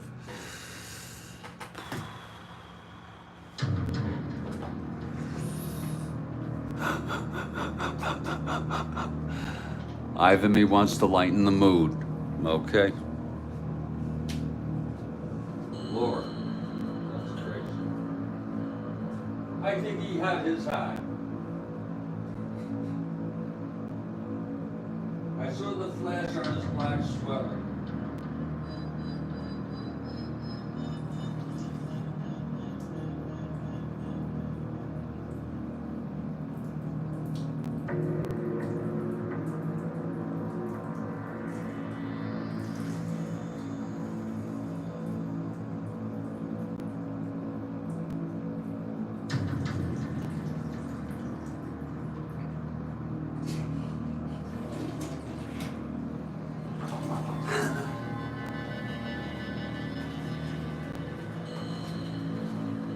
You know, all I can do is make a prediction. I can't say I know anything for sure, Bart, but I think had he lived, had he not been shot, and had he been tried, I think he would have been convicted. I think there was plenty of evidence. Some of it circumstantial, but there was so much evidence. I think he certainly would have been convicted. I'll be back in a few minutes.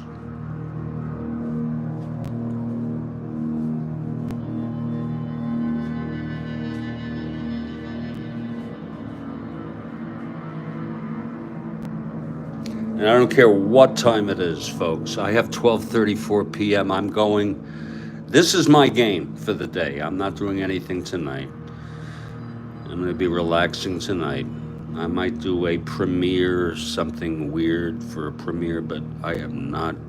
This is it, folks. It's 4-3 Cubs, middle of the fifth. Cubs due up. I'll be back. Don't go anywhere, lest you miss the outcome of this very important game. And we have a question, top of the sixth. A baseball movie question. I'll be back. Doesn't that bring back memories, Bart?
Well, here's Steve Carlton now, trying to keep the Cards in this ball game. He's had rough going, allowing 4 runs in 4 innings, 3 in the first. But the Cards come back with a run in the top of the 5th. And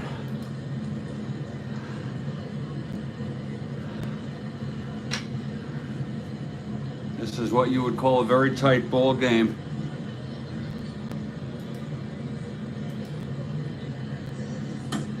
Here comes Billy Williams to lead it off.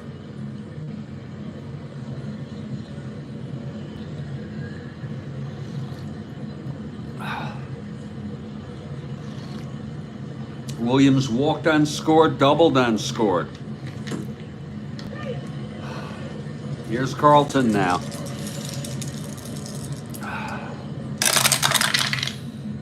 That's 2-3 left-handed, taps it back to Steve. And he throws it to Torrey, 1 out.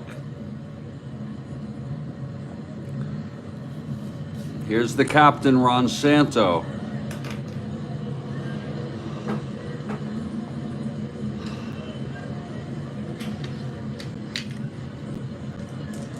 Santo 0 for 2.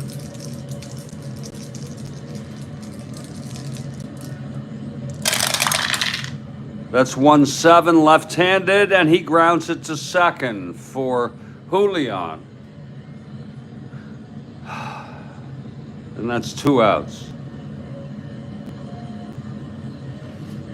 And now here's Mr. Cub, Ernie Banks. 2 outs, nobody on. Steve now has retired 6 in order. Maybe he'll settle down. He needs to keep the Cards in this ball game.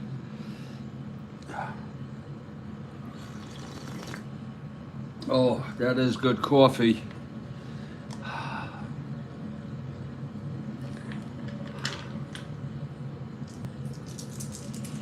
Here's Banks now.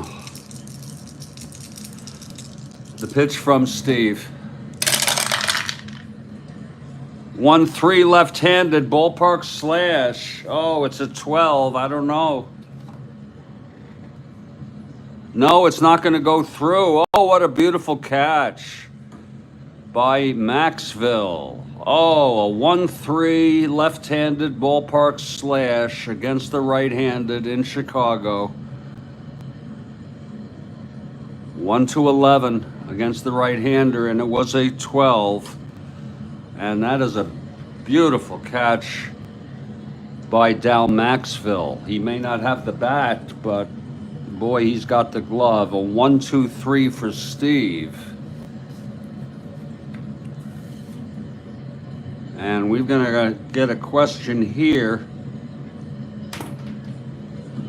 A baseball movie question. This should be interesting.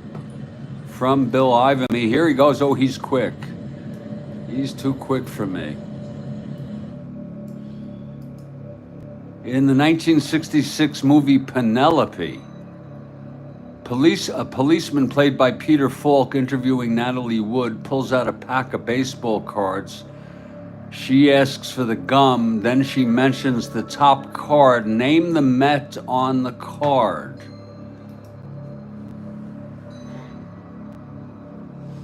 Jesus Christ.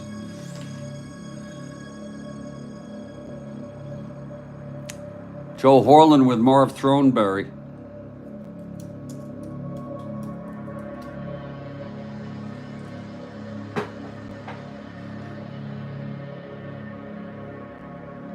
Name the Met on the card.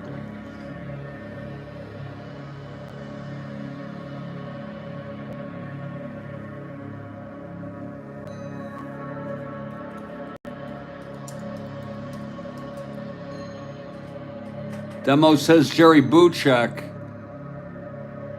It's probably going to be Buchek.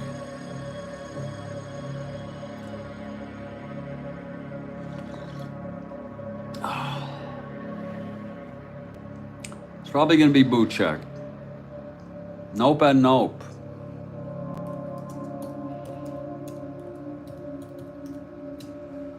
Even though Kranepool's a left-handed hitter. Bart and I, yeah. You gave a hint. I'm going with Ed Kranepool. I'm going with Eddie Kranepool. Bart and I are with Eddie.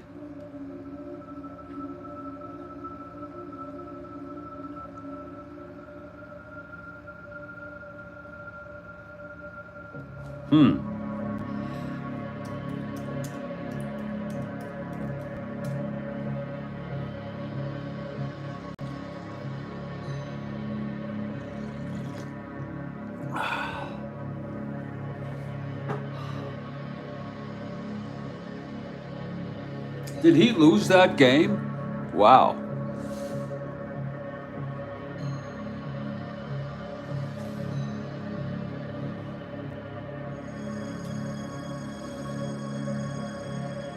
That's a good guess. Bart, good guess. Swoboda.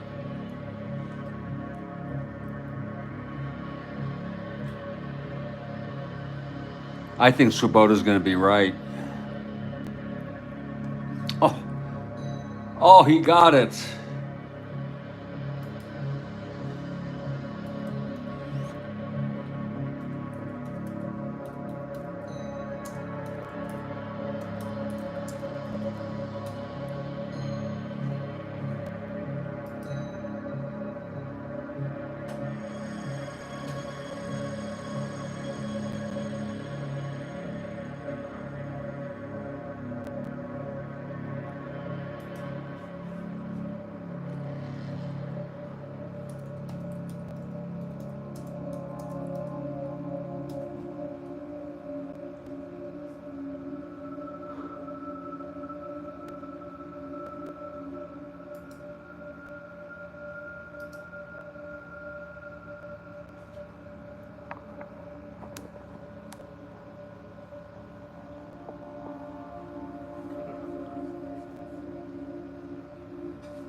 I'm not going to play this due to copyright.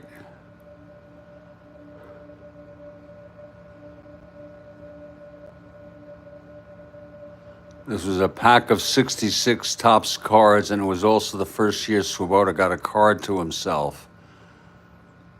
This scene is priceless. This is the card that Penelope found at the top of her pack.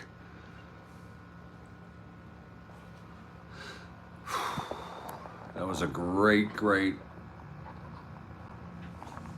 answer.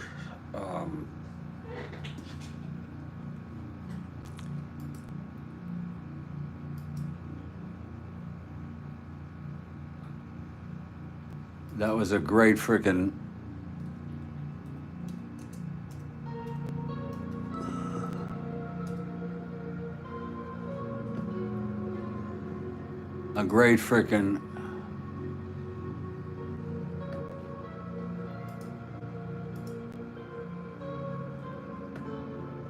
question.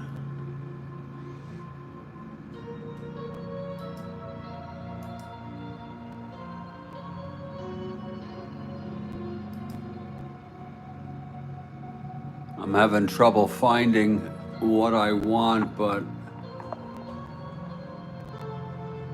you could get an unsigned original staff photo, $16.22 on eBay.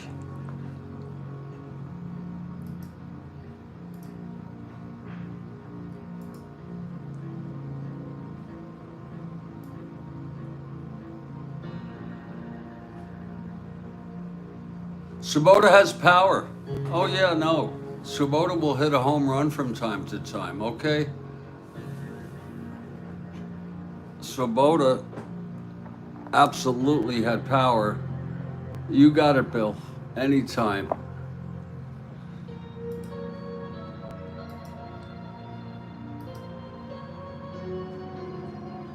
We're heading to the top of the sixth here. It's Bill Hands.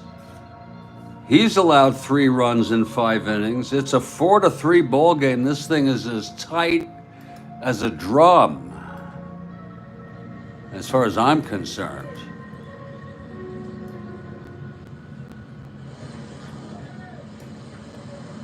This game is close. It's going to be Shannon leading it off. Cubs by 1, top of the 6th.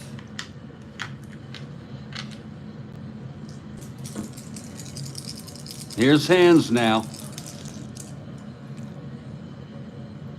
He's got one middle of the 6th. Keep him coming. Keep him frickin' coming.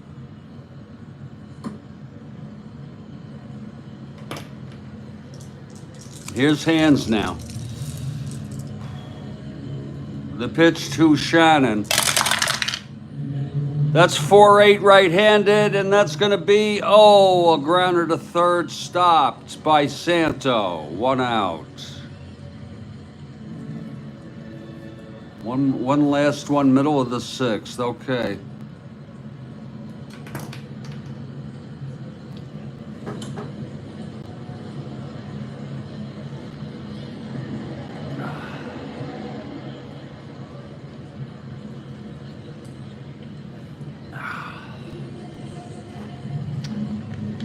Here's Julian now.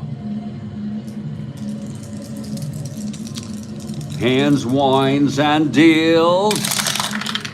That's 2-7 right-handed. Pops it up to second. For Becker, 2 outs. And Dal Maxfield.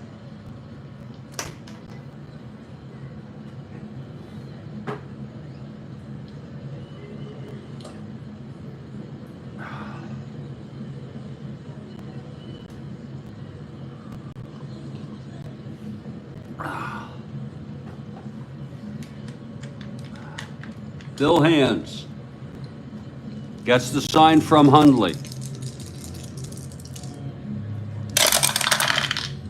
5-6 right-handed, and he struck him out. And that is the second strikeout for Bill Hands. We're in the middle of the 6th. This game is very, very, God, it's unnerving. Now we're going to go here with Bill Ivamy. We have one last. He calls it one last. It's going to be a baseball question. Oh, he's so quick for me. He's way too quick for me. Here it is. Movie The Shining, baseball bat scene. Nicholson, Duvall. Name the Red Sox whose name is on the baseball bat. Holy shit.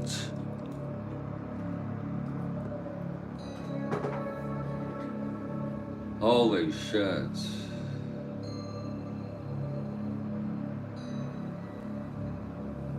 That's one hell of a question.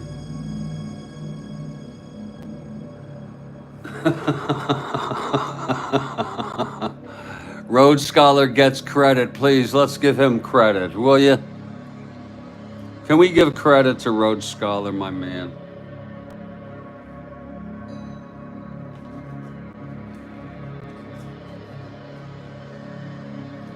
Can we give some credit? Okay.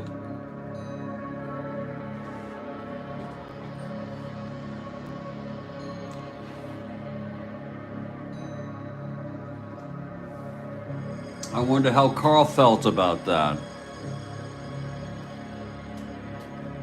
Yeah, exactly. Exactly.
I think I think she connected on that blow.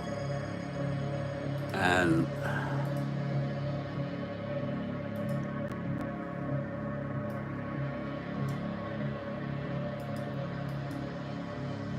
I can't get anything with resolution that's going to confirm this, but I am certainly going to.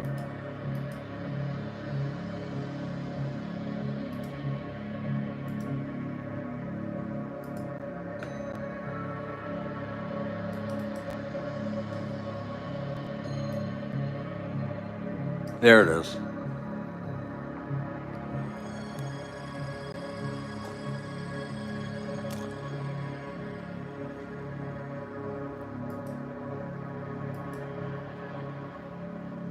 And end power. There it is, Karl Yastrzemski. I wonder how he felt about that. Lord. She gave him a good noggin. She gave him a good one on the noggin there. It wasn't a knockout blow at first, he was able to walk around after a while, but it was I'd call it a double. And that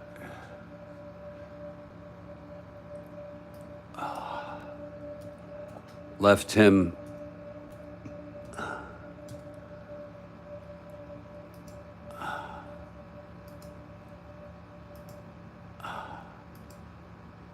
frozen in his tracks.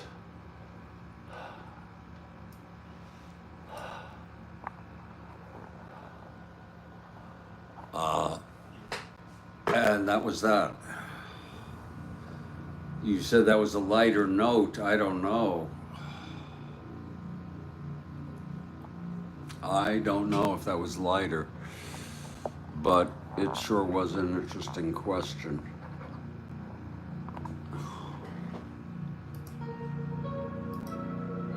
That was a single 2 asteroids.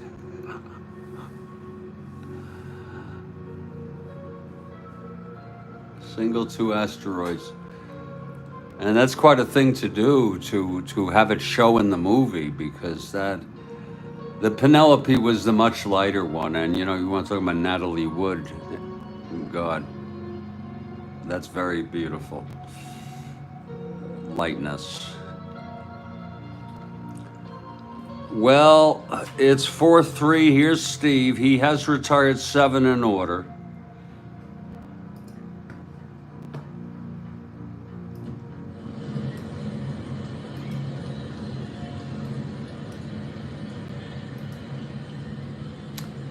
And we have Joel with a question, top of the 7th. Excellent. Oh yeah, baseball, wrote Scully. Yeah, you got it. There's another connection with baseball. When he was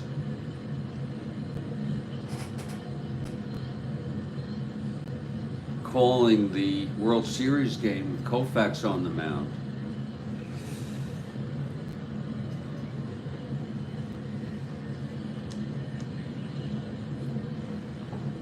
Okay, here's Steve now. Again, trying to keep the Cubs in this ball game. It's Jim Hickman. Hickman 1 for 2. Steve. And the pitch. That's 4-3 right-handed. That's going to be a slash. And I think that's going through 2 right-handed.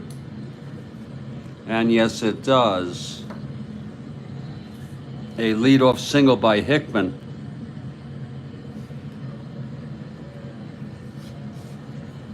Here's Hundley now.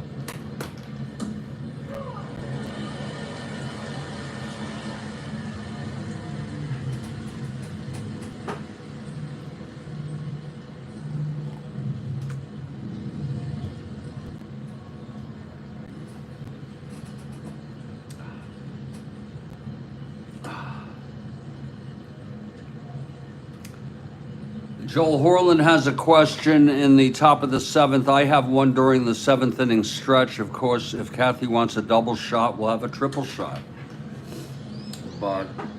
And I've got an easy one. It'll be a baseball movie question, just to try to keep it light. Here's Steve Carlton now. The pitch to Hundley. Mine is easy. 6-7, right-handed, fly ball right. And Pinson is under it for the first out. Here's Don Young now.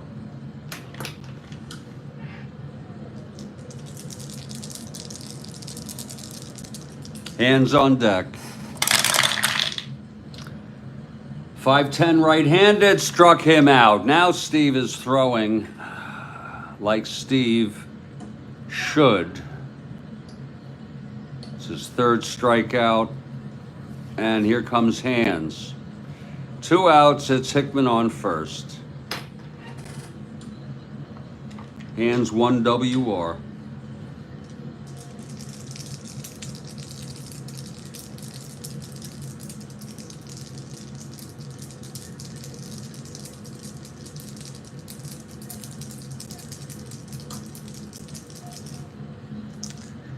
And the pitch to Hands. 5-6, right-handed, struck him out. So hopefully that'll give some motivation to the Cardinals to try to come back. We are going to go to the back 3 here. And we've got a question from Joel Horland. It's a baseball question.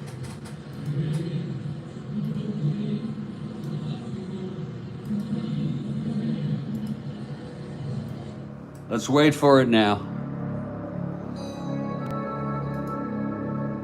In the movie The Odd Couple, who hit into a triple play? Oh, Lord.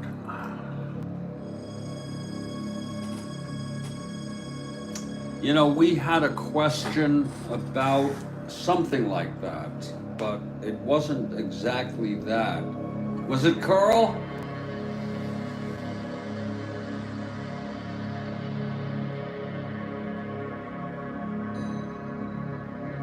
Was it Karl?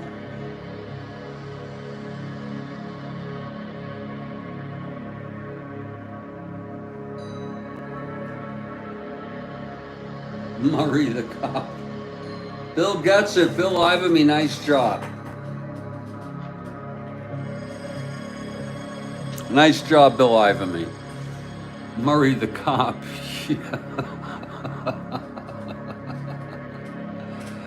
Oh, Bill Ivamy with Mazeroski. Great question, Joel. Super, super question. Thank you.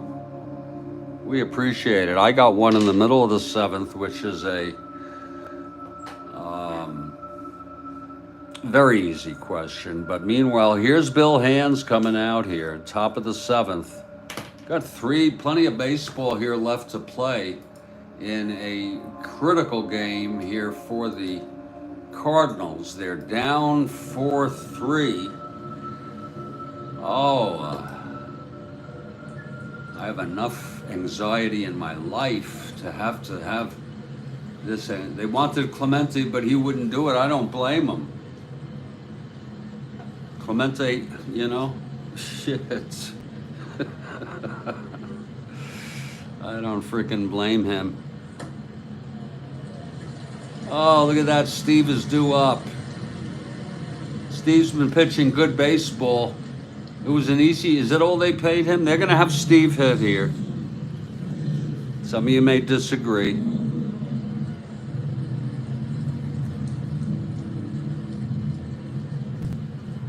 It is a close ball game. Plenty of time left. We're going to have him hit. You can call me what you want here. Here's Bill Hands now.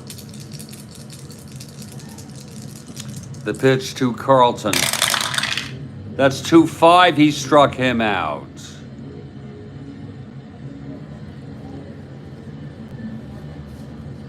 And here's Lou Brock.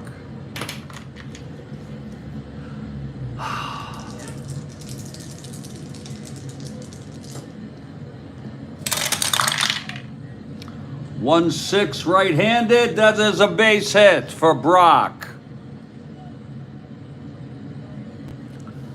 Unfortunately, 1-19 with hands, 1-15, and a 1-13 with a lead.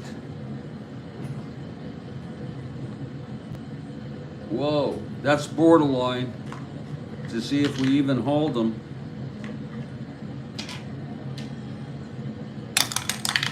He's not being held. He's got the lead. It's 1-19, 1-15.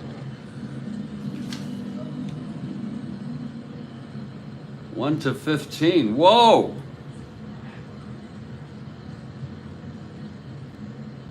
We should have held him. Wait a minute now.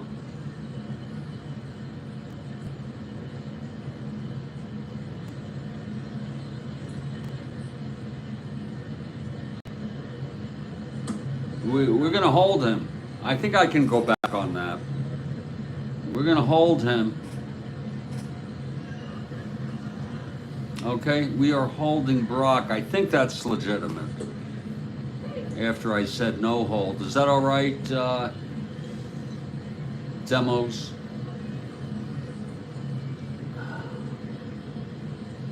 I said no hold, but it was a calculation I didn't figure out right. Being held 1-19, 1-15, 1-15. He doesn't even have the lead. He's going to go for the lead. It's okay.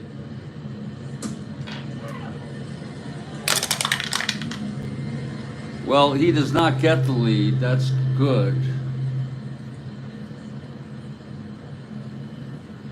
For the sake of that,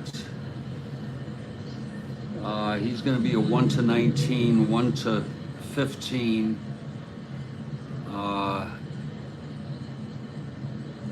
Whoa, 1-11. Whoa. He's not going, he's being held. I don't think that's much of a consequence with anything. Being held with no lead. Here's Flood now.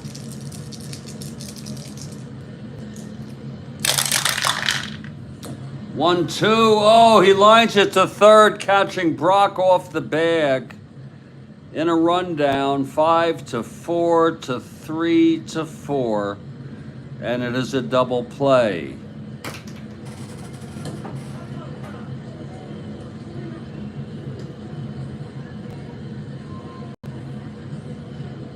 He got him into a rundown. Oh no, the market. I am so sick of life. I am so sick of freaking life right now.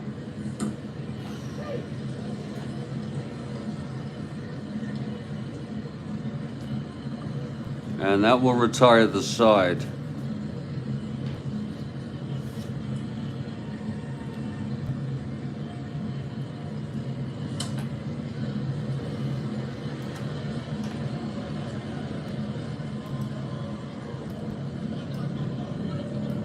And I'm going to prep my easy question here.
Here it is.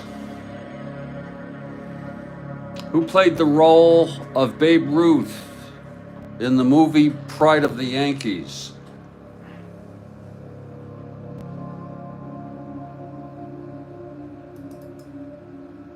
Joel Horland says William Bendix. Bill Ivamy says Babe Ruth, and Babe Ruth is correct. He played himself. So did some others. Bill Dickey.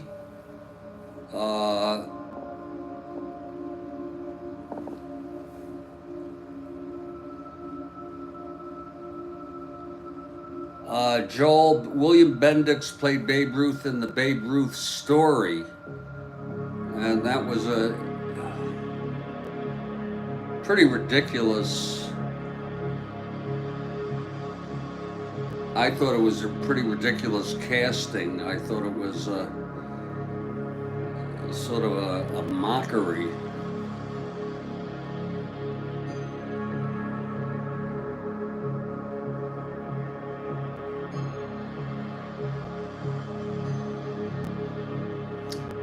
There's Gary Cooper on the right playing Lou Gehrig.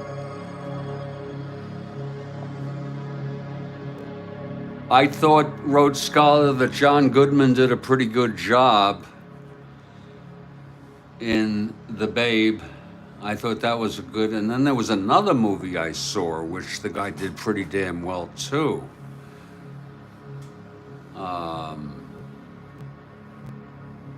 But it was a good guess by Joel Horland.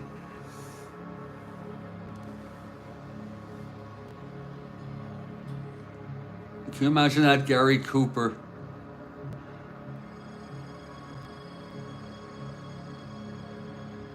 The actor there with Babe Ruth.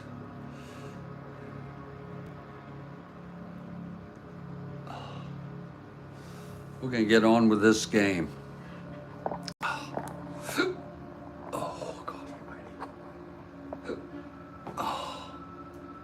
almighty. Oh, excuse me. Bill Hands. Time is running out. Top of the 8th. Veda Pinson will lead it off. And we thank you for staying with us throughout this ball game, this game.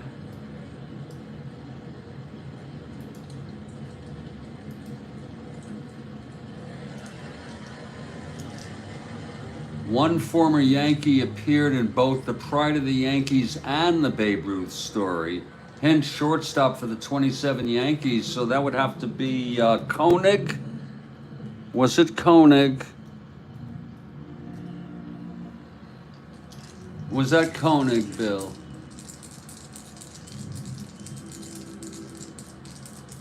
Thank you, Bill. I did not know that. You know your shit. Mark Koenig. That is a very fun fact. Bottom of the 7th. Here's Veda. What am I doing here? What am I frickin' doing? Top of the Cubs order. And we'll see if we can get through this. I remember Mark Koenig was on that team. Is that so? You know, that 27 team, you had Gehrig at first, Lazari at second, Dugan at short, Koenig at Dugan at third, I believe.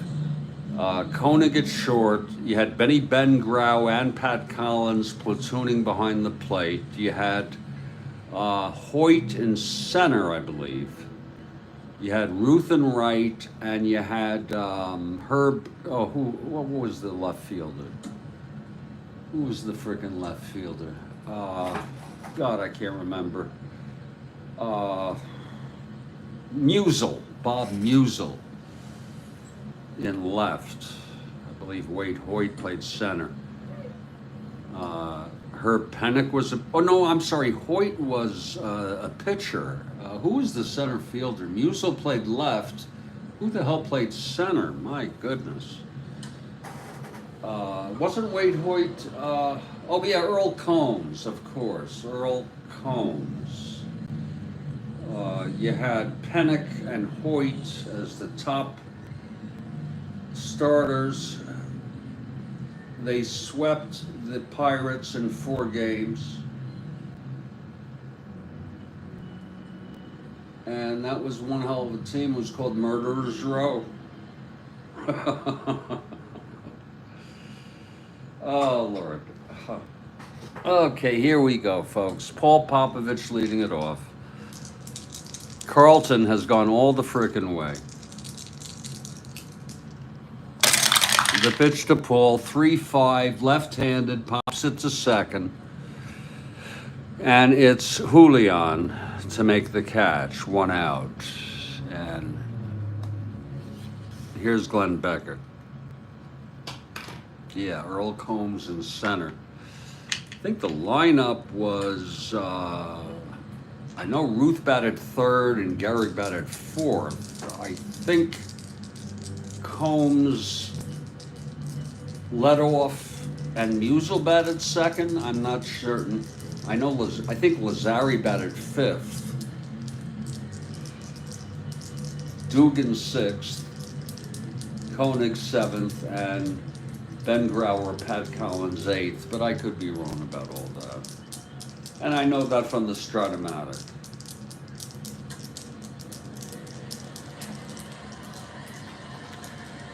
Okay, here's Beckert. Koenig batted second. 4-6 right-handed. That is a base hit for Beckert.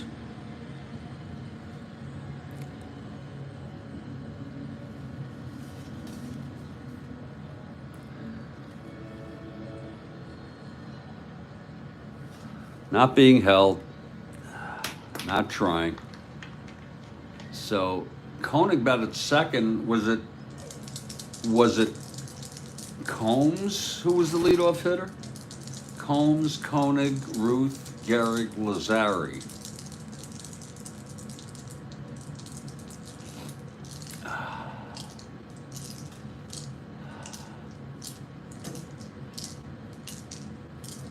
Here's the pitch to Williams. That's 5-10, left-handed, struck him out.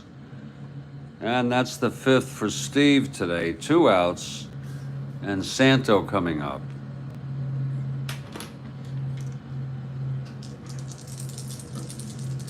It's a 4-3 ball game. The pitch to Santo. That's 3-4 left-handed. Oh my. Oh, it's hit deep by Santo. And that is frickin' gone for a 2-run home run.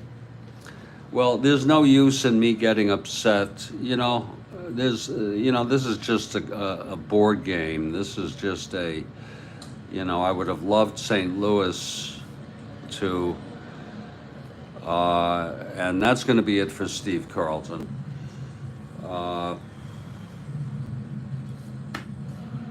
He did not have his stuff today. Musial 5th, Lazari 6th, Dugan 7th, Catcher 8th, but it was Combs first. That is a home run. Look at that, 3-4 again.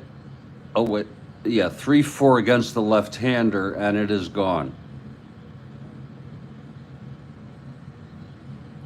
There it is. Combs first. A home run by Ron Santo, first home run of this ball game, to open it up for the Cubs. I don't think this is a St. Louis year. Combs was first.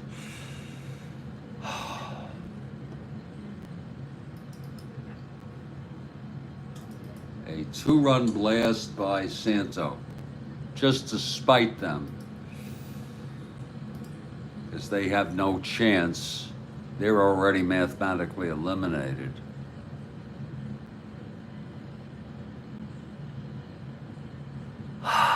That is home run number 24 for Ron.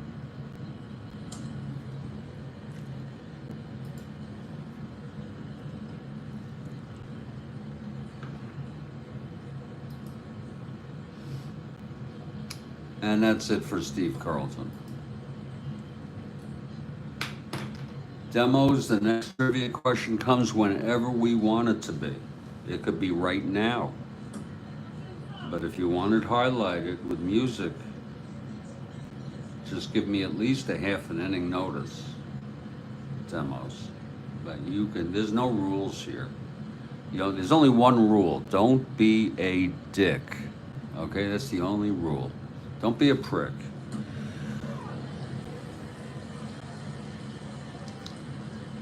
Well, that's going to make it a 6-3 ball game, and that's going to be it for Steve. Just for realism's sake. Demos has one top of the 8th. Okay. And wait for me if you like. Just wait for the music to start.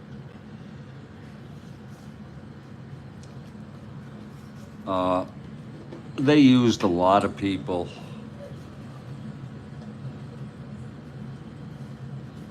They used a lot of freaking people in the last game. And I hate to spend time on doing this, but I'm gonna, you'll wait for my cue, yeah? Okay.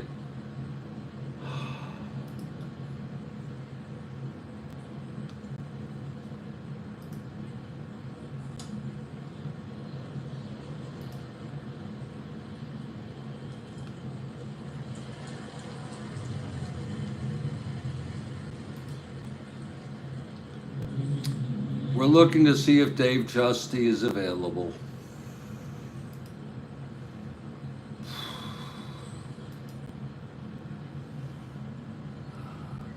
He relieved on the 21st, so that works out perfectly.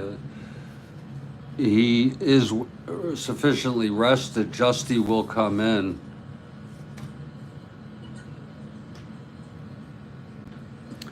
Very disappointed in Steve Carlton today. He pitched 6 2/3. He's the loser.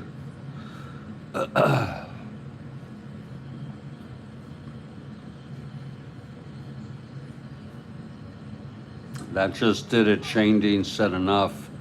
1, 2, 3. It just was not his day. 4 walks, 5 strikeouts.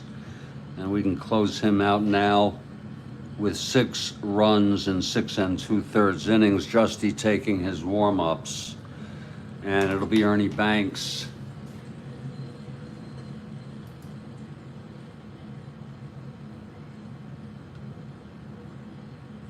What the hell?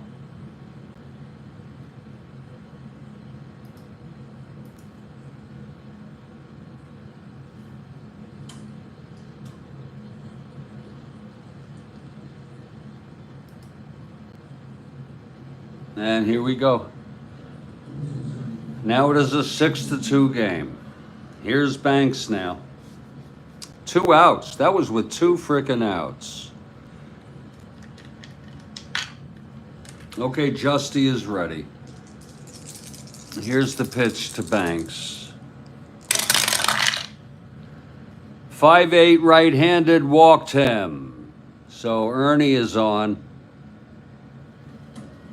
And Randy Hundley, the batter. I'm sorry, Jim Hickman, the batter.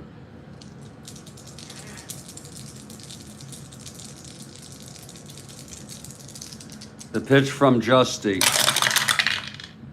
4-5 right-handed, struck him out, and that will retire the side.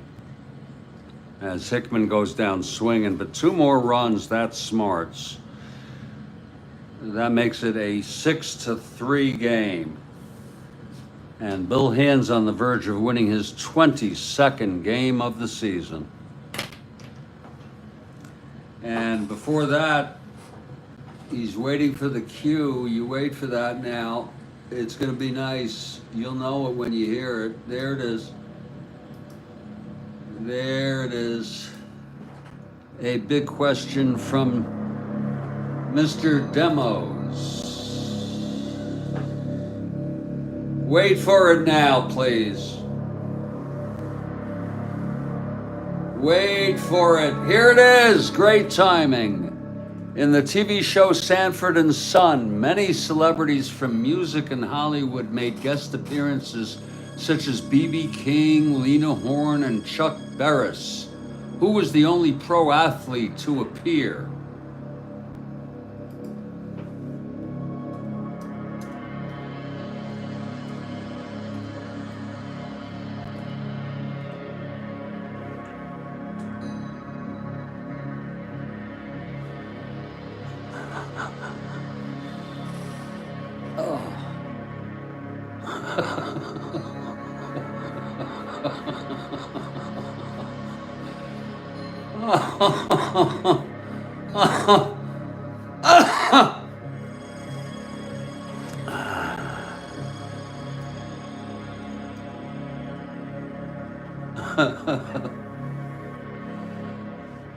Oh, it's a great question. Oh, shit. Bill got it. Oh, Bill gets it again. Oh, shit. Bill gets it again. Holy shit. You know, Bill, you got to be the king of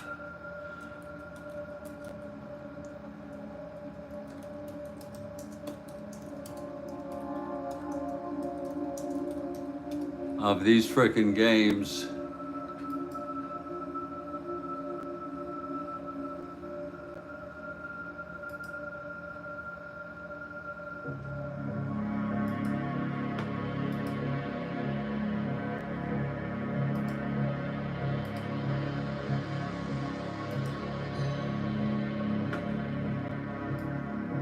I don't know how you knew that.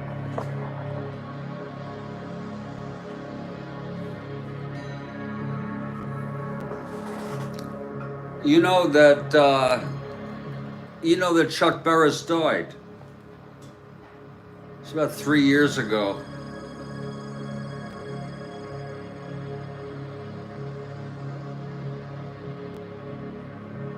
He loved boxing. He was one, Bill. And thanks for that question, Demos. Great question, just super question. Fox was one hell of a comedian. Okay, this frickin' guy used to make me laugh. He made me pee my panties.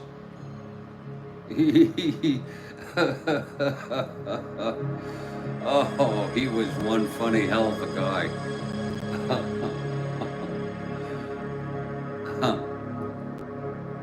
And his career goes way back. I don't know if it was stand-up. I think he was stand-up. And then he finally, this was late in his career, he got the show. And do you remember he used to talk about there was a woman who was a neighbor or a friend or somebody, a woman, and he used to talk about how ugly she was.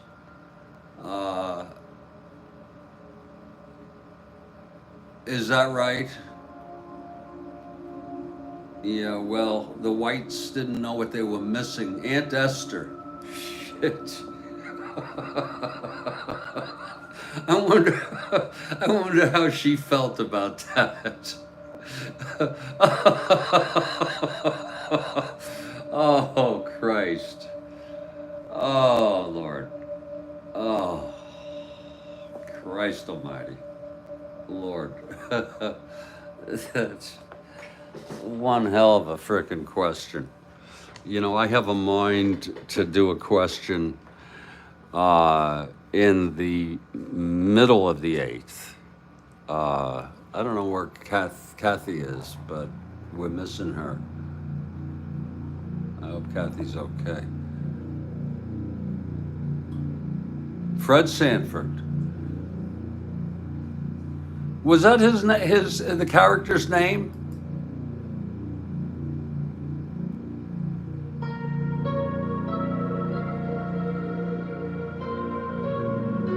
What was his name in real life? Here's Aunt Esther.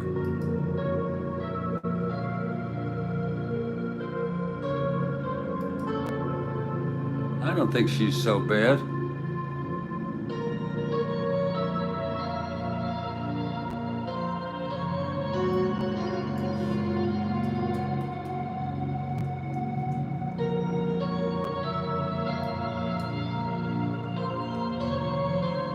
Yeah, his name was Fred Sanford. His real name. There's Kathy. One hell of a funny guy. He was just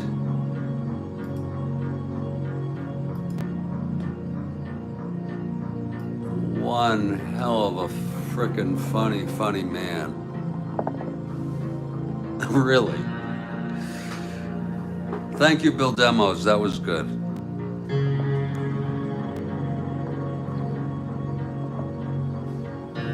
Johnny Elroy Sanford. See how much we learn here.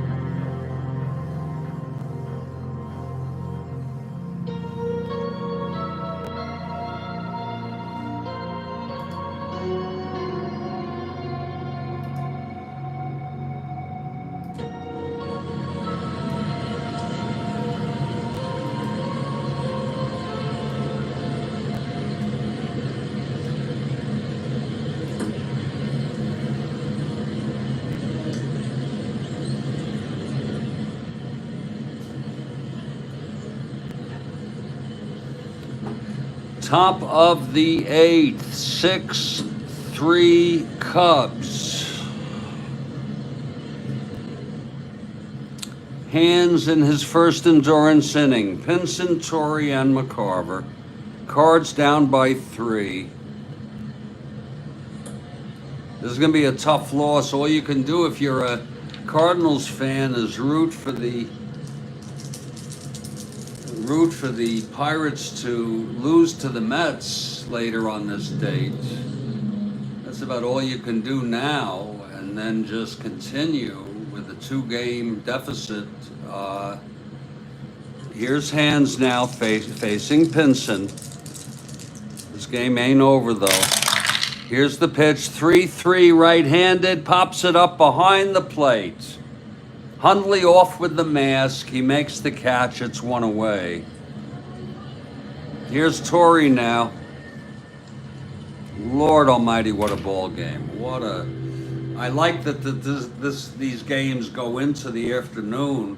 I don't know about you, but it sure kills my day.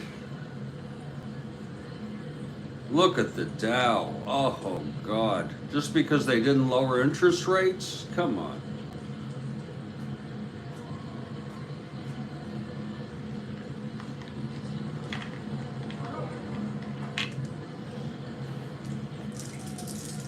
Here's Hands.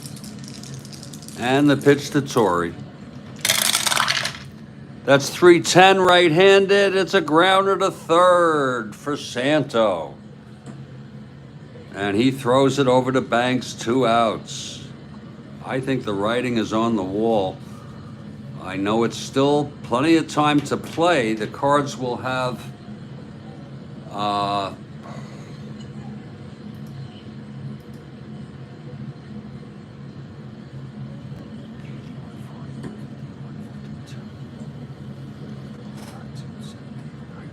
10 games left. That's plenty of time to come back, but you really need the Pirates to lose. The Mets really need, it's going to be Gentry on the mound facing, I'm not sure who it was. Here's McCarver. 3-9 right-handed, chops it to first. Ernest takes it to the bag, and I'll tell you, Hands has really settled down here into mid to late innings. We're heading to the bottom of the 8th, and I have a question. And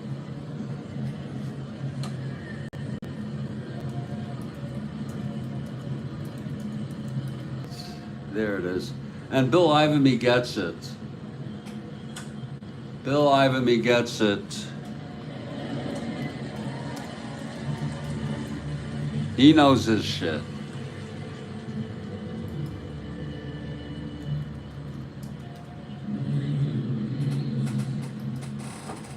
Some people say he was injected.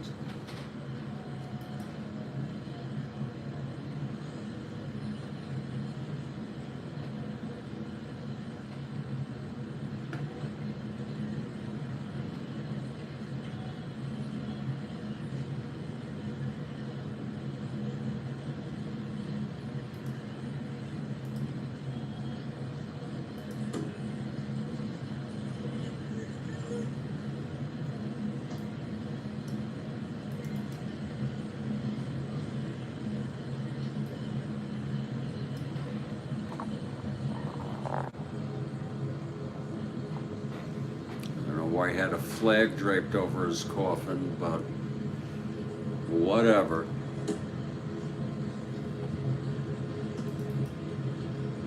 This is a picture of him, of his, this is a tweet by me. Wow. This is a tweet by me. Isn't that funny? Sam Rubenstein left, and Earl Rubenstein, the brothers of Jack Ruby, following the funeral services for Jack Ruby on January 6th of 1967, they made it a flag-draped coffin.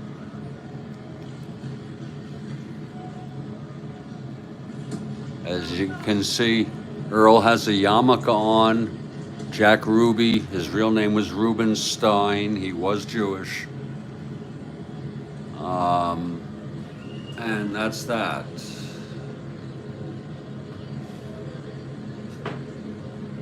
And I'm sorry to be so freaking morbid, everybody.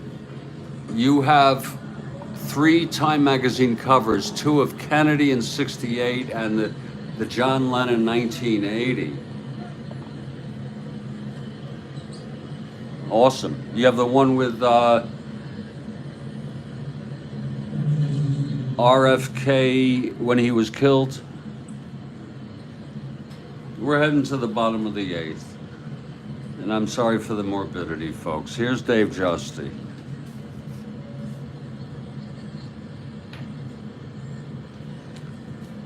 If you're looking ahead to the top of the 9th for the Cardinals, it will be Shannon, Julian, and Maxville.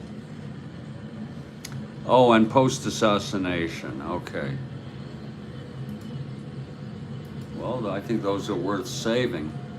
I don't know what they're worth, but I think they're great. I don't know if you call that an heirloom or what. I'm going to use the lavatory. Just a quick leak. And then have my last cup of coffee. We'll finish this ball game.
This should be my last cup. Definitely last cup. Enough is enough.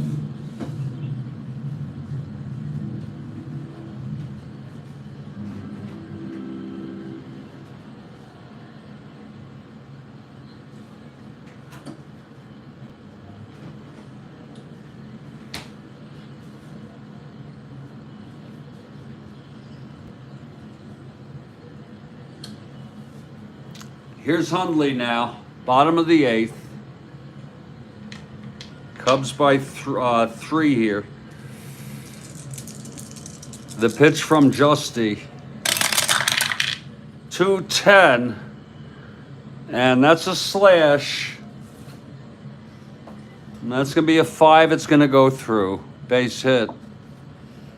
Hundley with a leadoff single here. Here's Don Young now. Young 0 for 3.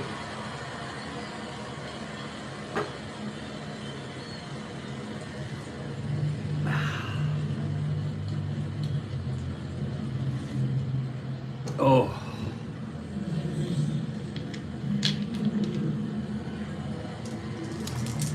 Here's Justy from the stretch, the pitch to Young. That's 111 right-handed. Oh my, another slash. And another base hit. Just went through. First and second, and here's Hands now. Hands and a bunter. Guess what he's gonna do?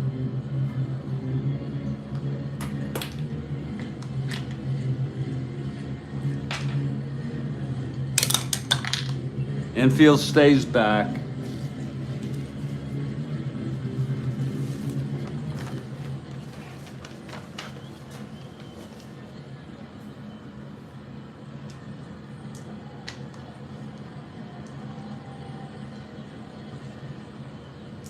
It's laid down by Hands. It's hit back to the pitcher, Justy. It's a 10A and it's good.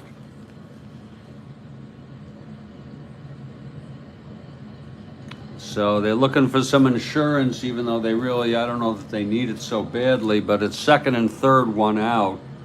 And here's Popovich now.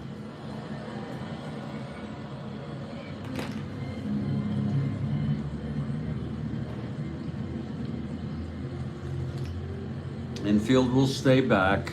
No use in playing so many fancy shit here, down by 3. Popovich, switch hitter, batting left against Justy. That's 2-5. Oh, and he walked him. Well, the good news is they have a chance for a double play here. Beckert now.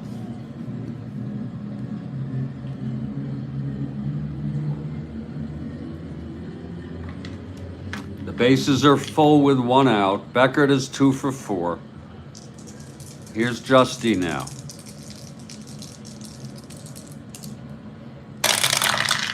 That's 5-5 right-handed, struck him out.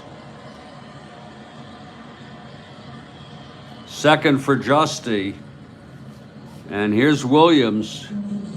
1 for 3, doubled, scored, and walked and scored.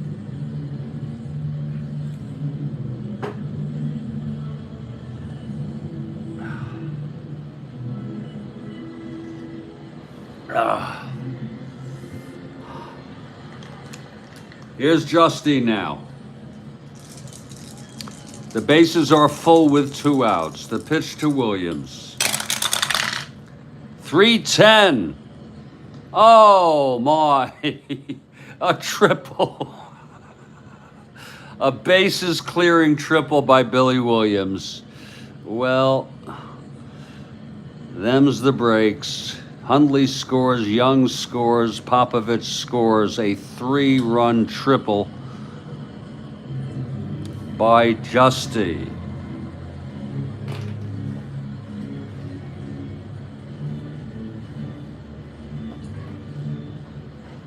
And that's 3 runs. That's going to make it 9-3. And I know it's not realistic, but we're gonna just see if Justy can get the last out. The party's over. Just let Justy. I don't have the strength. Here's the pitch to Santo. 5-8, right-handed, walked him. That'll be it. Okay, enough. You know. You know.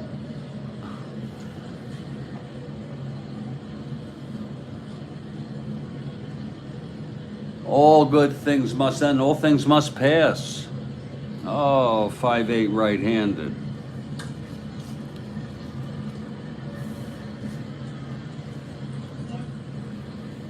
Justy pitched 1 inning.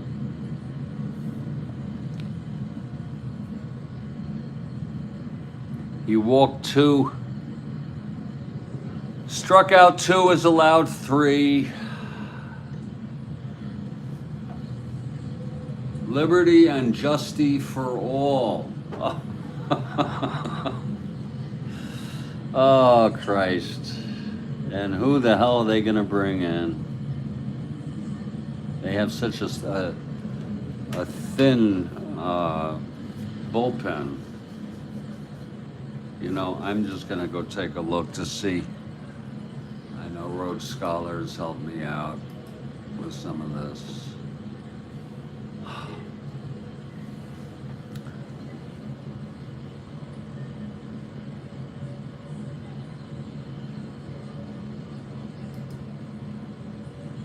With one frickin' out.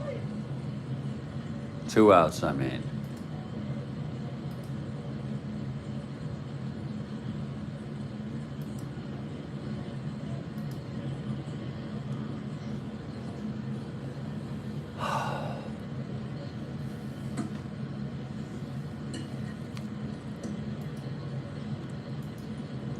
I'm going to bring in Santiago Guzman.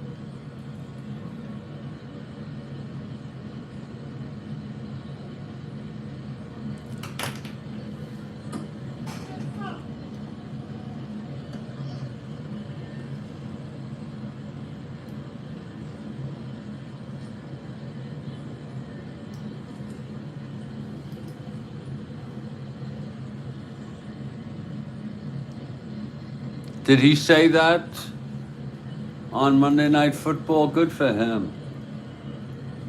Good for him. Shows he's got balls. I used to like Dandy Don. Santiago Guzman.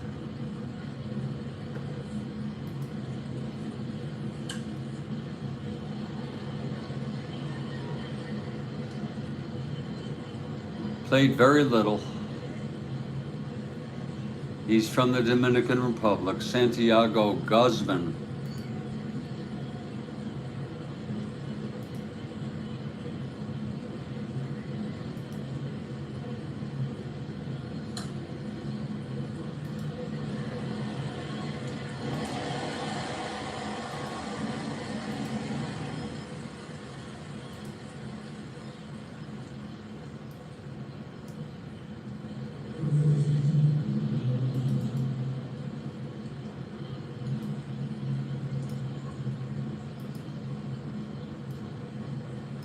Santiago Guzman takes the mound. It has been quite a ball game. He comes in with first and third. 2 outs. 1 out is needed. He'll have to face Ernie now.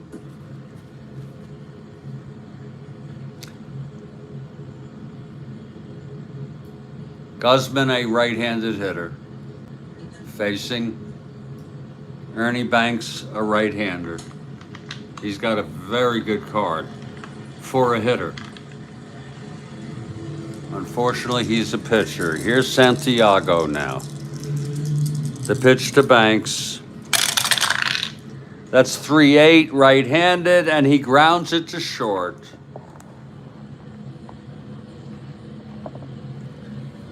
And that's Maxville, and the side is out. We're heading to the top of the 9th.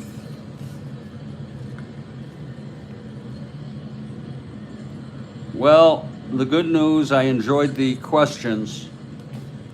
I enjoyed the trivia questions. Oh, yeah. Well, you know, Bill, if it works, you know what I'm saying? If it works, use it. You know what I mean? Because there's an old expression, thinking outside of the box, but the box is so plenty. I'll start thinking outside of the box when when the box is empty. It is so plenty. That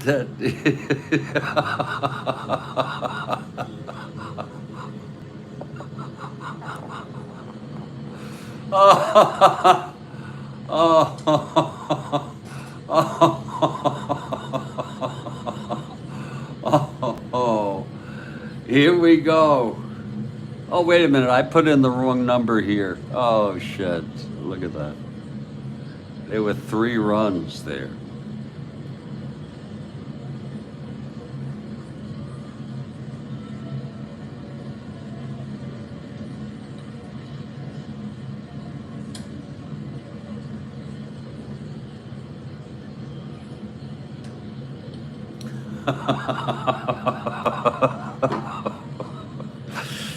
I once told that I used to be a professor at a Catholic university,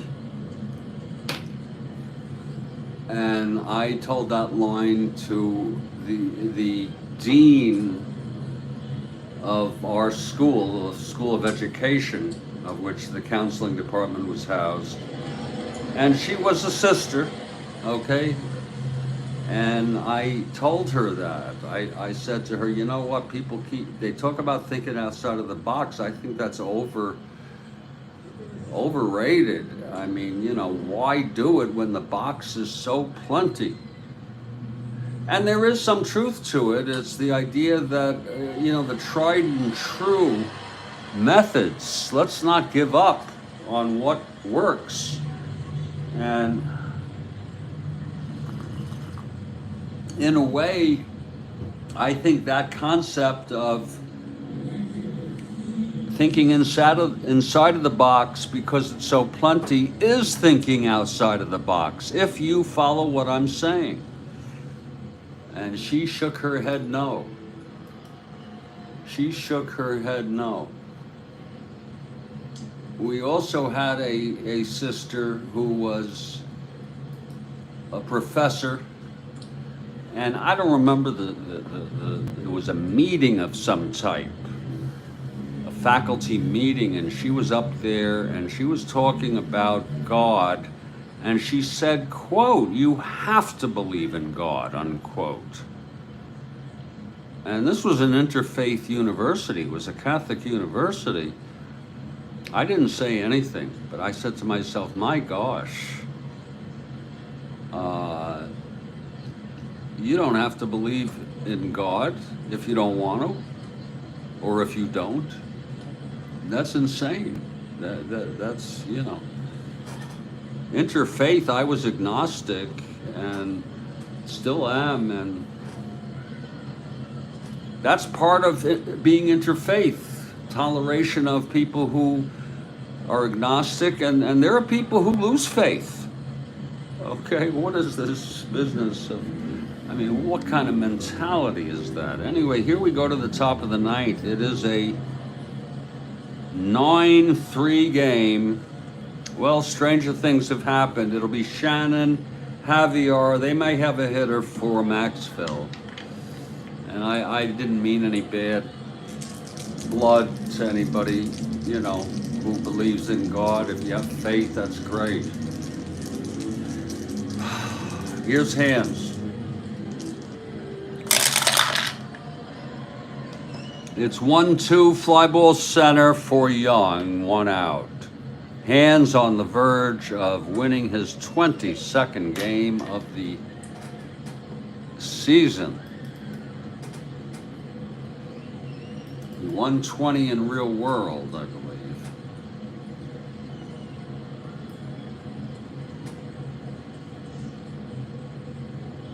He is tied with Phil Necro for second in the NL with 21 wins. This would put him exclusively in second. Marichal has 24. He's been stuck on 24 for a while. He had 20 in real world. Here's 1 out, Julian now.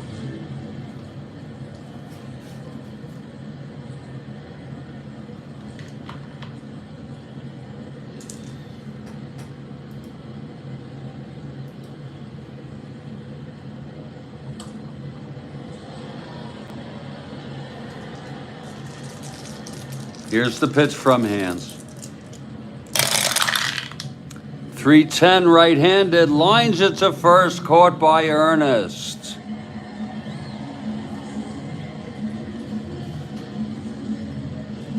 And there'll be a hitter for Maxville.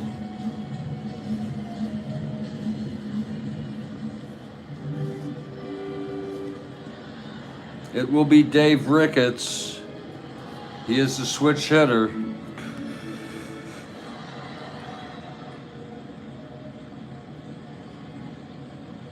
You really got to be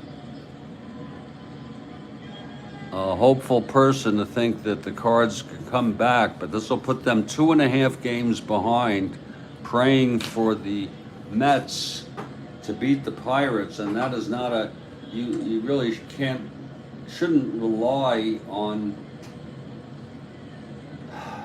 that.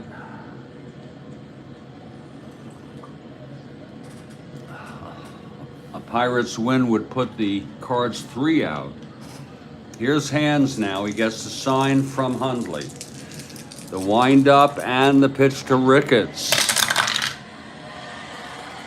4-4 switch hitter batting left, catcher X Hundley. This might be the ball game.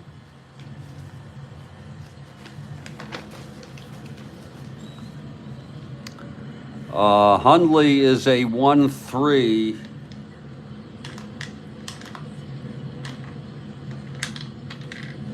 Freaking shit.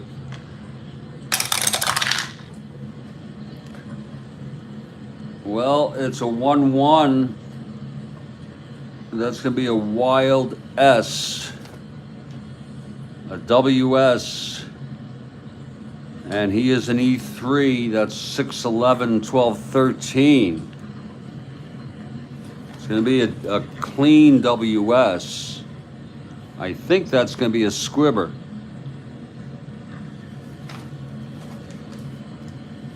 In front of the plate. Oh, it's a squib single. Oh, it's a squib single, yeah. So Ricketts is on to prolong the agony here. And now there'll be a hitter for Guzman, who pitched 1/3, faced one batter and retired him.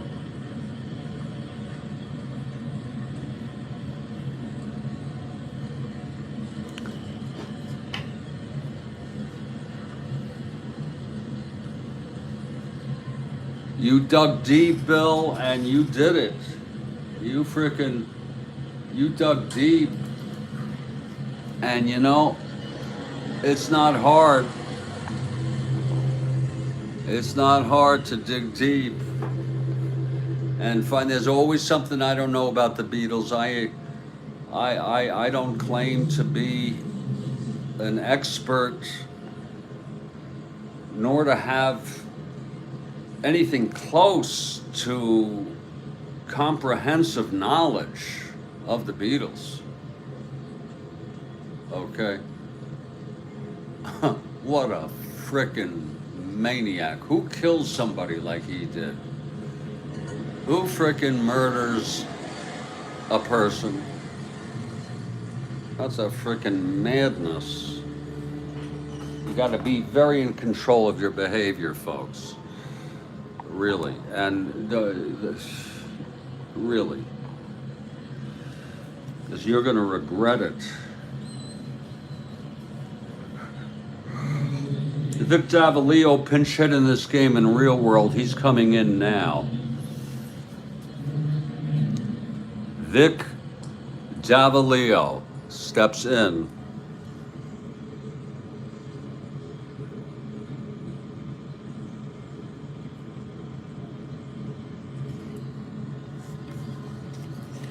He's a left-handed hitter facing Hands.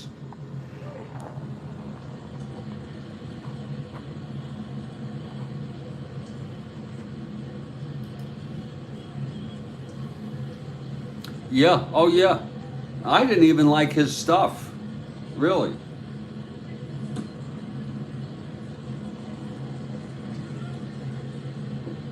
I was, well, demos, you know, there's plenty of JFK stuff I don't know also, you know, but it was not a bad game. You looked and you found, Bill Ivamy, and I like to be challenged. Okay, here's Vic Davalillo.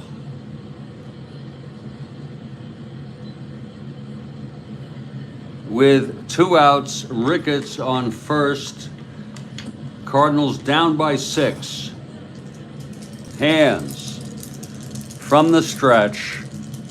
The pitch to Davalillo. That is a 5-7 left-handed, and he struck him out, and the ball game is over.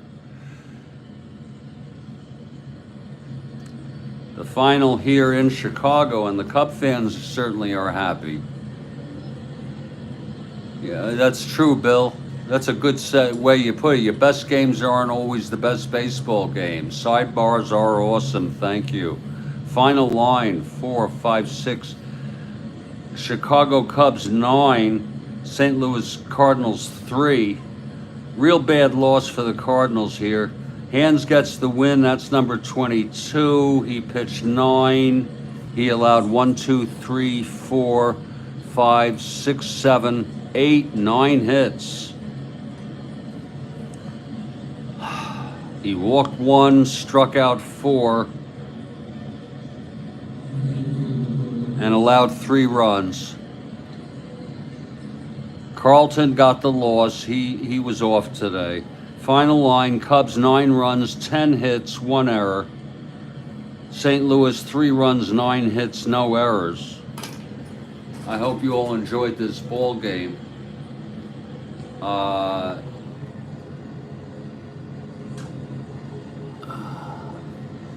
These freaking people will not stop.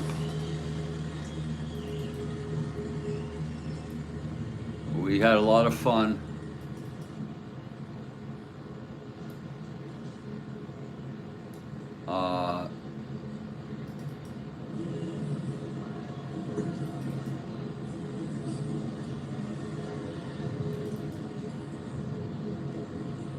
I thought it was fun.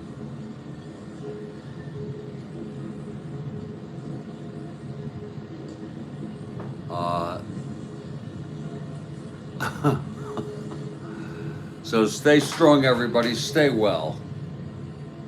And I'll catch you all next time.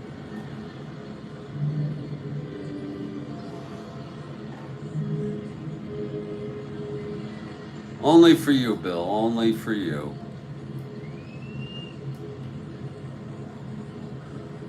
Only for you. Take care, everybody.